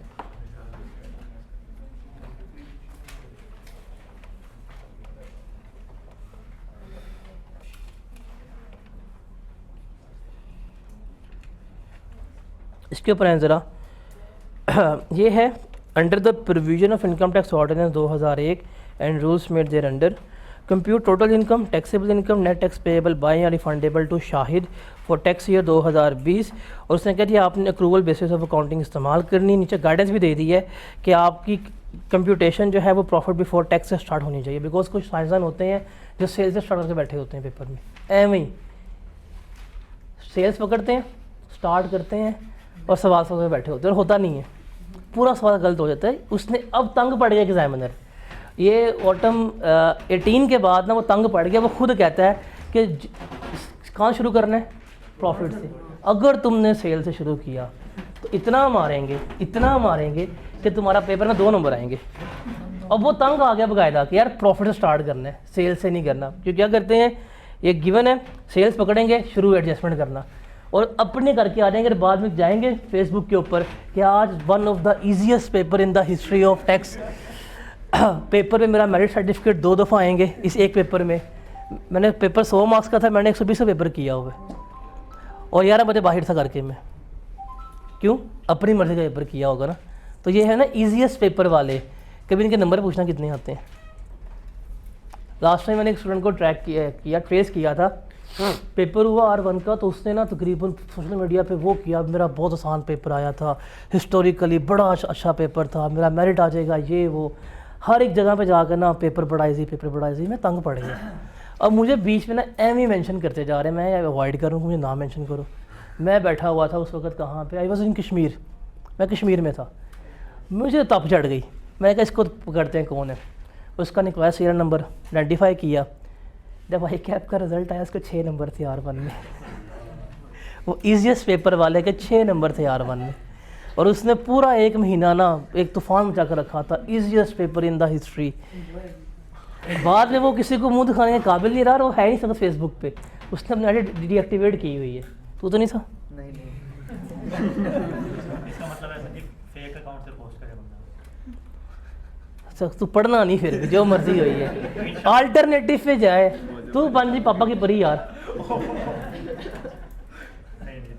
पापा की परी, ठीक है। तो ये ऐसे होता है। अब उसने बता दिया कि आपने शुरू कहाँ से करना है, सेल्स से नहीं करना, दिल कर भी रहना सेल्स नहीं जाना, सेल्स के ऊपर। प्रॉफिट कितने हैं, 6427,000, ये प्रॉफिट है, इसमें आपने एडजस्टमेंट्स करनी है। देखिए सवाल पढ़ते हैं, Shahid is engage in the business of manufacturing and supplying of auto parts, following is the extract of his profit and loss statement. उसकी सेल्स इतने की हैं, कॉस्ट ऑफ गुड्स सेल्स हैं, जीपी, ऑपरेटिंग एक्सपेंसेस हैं, फाइनेंशियल चार्जेस हैं, other income है। ये इसलिए इंपॉर्टेंट होती है बिकॉज इसमें कोई ना कोई एडजस्टमेंट उसने दी होती है। जैसे अगर मैं आपसे बात करूँ ना ये वाले सवाल की, इस सवाल में ये जो फाइनेंस चार्जेस और लीज ऑफ मशीनरी थे ना, ये उसने नीचे कहीं नहीं गिवन किए थे, उसने ऊपर गिवन किए थे पीएल अकाउंट में, तो ये वहाँ पे पढ़ के मुझे ऐड बैक करने थे और ये बच्चे नहीं कर पाए। वैसे ये बदतमीज़ी एग्जामिनर की थी, क्योंकि उसको नीचे जाके ये एडजस्टमेंट में बताना चाहिए था कि ये फाइनेंशियल चार्जेस और मशीनरी है, उसने वहाँ नहीं बताया, उसने जाके ऊपर ही क्या कर दिया, उसकी एडजस्टमेंट करवा दी है प्रॉफिट एंड लॉस अकाउंट में। ये बहुत बड़ी बदतमीज़ी थी, इसलिए ये पढ़नी चाहिए कि इसमें कोई ऐसी चीज़ है तो नहीं, लेकिन उसको अच्छा लग रहा था उसने कर दिया। उसने कहा था above accounts have been prepared on cash basis, कि ये जो तमाम अकाउंट्स हैं ना सारे बने हुए हैं प्रॉफिट एंड लॉस अकाउंट, ये किस पे बनाया हुआ है, कैश बेसिस के ऊपर। And stock and trade has been valued on prime cost method, और स्टॉक ट्रेडिंग किस पे की हुई है आपने, प्राइम कॉस्ट के ऊपर की हुई है। Shahid wants to change method of accounting from cash to accrual basis, in this respect following information has been gathered. Opening balance इसका ये था, क्लोजिंग बैलेंस इसका ये आया है। ओपनिंग का ट्रीटमेंट हम नहीं लेते होते, हम लेते हैं किसका ट्रीटमेंट, क्लोजिंग बैलेंस का, बिकॉज ओपनिंग जो स्टॉक है वो निकल गया होता है, वो सेल हो चुका होता है। हमारे पास कौन सी इन्वेंट्री पड़ी हुई है, क्लोजिंग, उसका इम्पैक्ट प्रॉफिट पे आ रहा होता है, वो हम यहाँ पे ले रहे होते हैं। क्या आएगा, क्या ट्रीटमेंट आएगा, आप देखें ओपनिंग आपकी अमाउंट क्या थी क्लोजिंग स्टॉक की,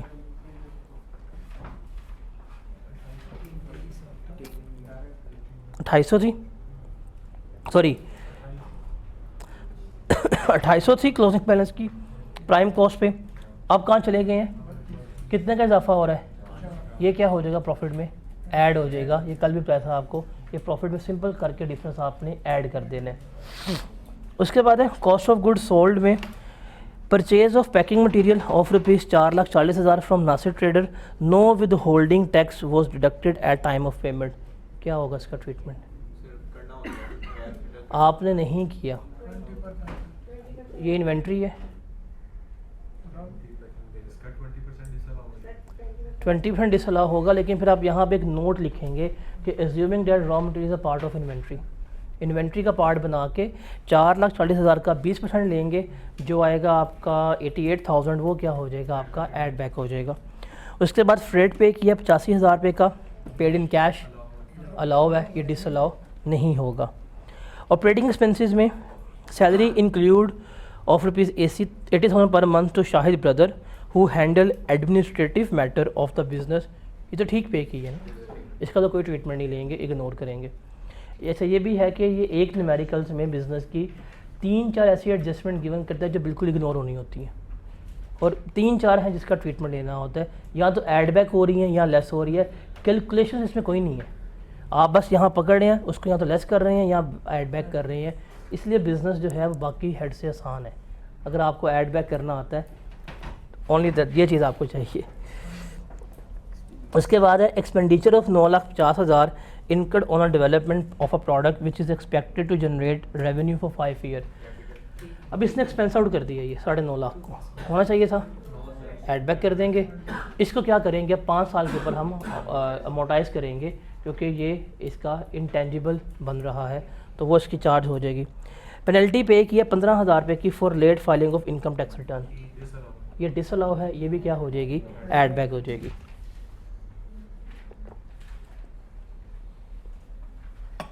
उसके बाद है financial charges include profit on date of ₹4.5 lakh earned on fix deposit account maintained with a bank. ये उसने फाइनेंशियल चार्जेस में लिखा हुआ है प्रॉफिट ऑन डेट। हमने पढ़ा था 5 मिलियन तक का प्रॉफिट ऑन डेट जो है वो आपका FTR का पार्ट बन रहा होता है, वो तो इसमें आना नहीं चाहिए, तो इससे शामिल किया हुआ है। हम क्या कर देंगे, ये लेस करवा देंगे। क्यों, हमने इसको कहाँ लेके जाना है, FTR में। अब इस प्रॉफिट ऑन डेट के बारे में कहता है कि बैंक ने 45,000 पर टैक्स विद हेल्ड किया है और 93,750 की ज़कात विद हेल्ड की है, तो ज़कात जो होगी वो हम क्लेम कर लेंगे, जो टैक्स विद हेल्ड हुआ है वो हमारा जाके एडवांस टैक्स में एडजस्ट हो जाएगा। अदर इनकम में कहता है capital gain of ₹45,000 received net of with holding tax of ₹6,750। 45,000 का टैक्स उसको कैपिटल गेन मिला है, जिसमें से 6,750 का टैक्स जो है वो कटा हुआ है, तो ठीक है। On sale of 20,000 shares in metal limited in November 2019। Metal limited is listed on Pakistan stock exchange on 1st January 2018. Shahid purchased these shares for ₹2 lakh at initial public offering. He had claimed a tax credit of ₹15,000 on such investment in tax year 2018, ये उसने हमें पूरी बात बताई है। पहली बात है ये कैपिटल गेन है, ये तो इनकम फ्रॉम बिजनेस में आना नहीं चाहिए। इसने अदर इनकम में लिखा हुआ है, हम क्या कर देंगे, लेस करवा देंगे, हम इसको इनकम फ्रॉम कैपिटल गेन में लेके जाएंगे। अब कितना गेन आया है, गेन यहाँ पे आपने देखना है, बिकॉज इस नेट ऑफ का वर्ड लिखा हुआ है, तो इसका गेन होगा 45,000 प्लस जो टैक्स विद हेल्ड हुआ है 6750, वो जमा करेंगे तो आपके पास गेन आ जाएगा। क्योंकि एक लिस्टेड कंपनी है तो ये सेक्शन नंबर 37A का गेन बन रहा है सेपरेट ब्लॉक का, और चूँकि 1 जुलाई 2022 से पहले परचेज़ की गई है, इसका जो गेन होगा उसके ऊपर 12.5% के हिसाब से टैक्स जो है वो आप पे कर रहे होंगे। तो ये इसका ट्रीटमेंट इस तरह से आपने करना था। उसके बाद rent of ₹980 receive from an agriculture land in Badin, no withholding tax was deducted at time of receipt. अब 9,80,000 का रेंट जो है ना, वो इसने इनकम फ्रॉम बिजनेस में ऐड कर दी है, ये तो एग्जाम्प्ट है, ये बिजनेस से लेस कर देंगे और वहाँ जाके अपनी एग्जाम्प्ट इनकम के ऊपर हम क्या कर देंगे, शो कर देंगे कि ये आपका रेंट जो है वो एग्जाम्प्ट है। टैक्स डिप्रिसिएशन 6,80,000 रुपये की है, सिंपल जाके क्या हो जाएगी, ये लेस हो जाएगी। टैक्स डिडक्टेड कस्टमर्स ने किया हुआ इसका 875 है, ये एडवांस टैक्स में हो जाएगा। और अनएब्जॉर्ब डेप्रिसिएशन जो है वो 568 की है, हम इनकम निकाल के सारी उसमें से अनएब्जॉर्ब डेप्रिसिएशन लेस करवा देंगे तो हमारा जो इनकम फ्रॉम बिजनेस जो है वो आ जाएगी। अब ये भी 18 मार्क्स का क्वेश्चन है, इसमें से एडजस्टमेंट्स देख लें कितनी है, और मोस्टली एडजस्टमेंट और रूल्स जो हैं वो रिपीटेटिव ही पूछ रहा है, जितने भी आप बिज़नेस का सवाल कर लेंगे। ठीक है, टैक्स डिप्रिसिएशन लेस करनी है भाईजान जितनी भी है। उसने आपको ये नहीं कहा कि मुझे बताएं कितनी डेप्रिसिएशन है, उसने आपको डेप्रिसिएशन निकाल के दे दी है, सिंपल ये डेप्रिसिएशन है, इसको आपने लेस करवा देना। अनअब्जॉर्ब जितनी डेप्रिसिएशन है वो आपने लेस करवा देनी है अपने गेंस में से।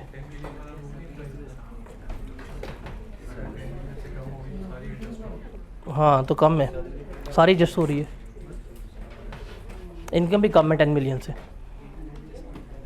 ठीक है, यहाँ पे आपका बिज़नेस जो है वो 100% क्या हो जाता है कंप्लीट। मैं से कुछ न्यूमेरिकल्स जो है ना वो इन डे और 2 वीडियोस की फॉर्म में शेयर कर दूँगा, मज़ीद 3-4 न्यूमेरिकल्स प्रॉपर हुए तो वो देख लीजिएगा। कल हम सेल्स टैक्स पे करते हैं और कल फिर मैं आपको रिमेनिंग चीज़ें हैं वो गाइड कर दूँ कैसे करनी है कैसे नहीं करनी। सैटरडे को मॉक है, मॉक जब दे दीजिएगा टैक्स का आके, एक सवाल भी आता है कर जाइएगा, कुछ नहीं होता। परसों कल वीडियो आ जाएगी अभी। मॉक जो है ना टैक्स का वो लाजमी देना है, चाहे एक सवाल होता है एक सवाल कर लो, 2 होते हैं 2 कर लो, लेकिन वो लाजमी देना है मौका आपने। सैटरडे को है।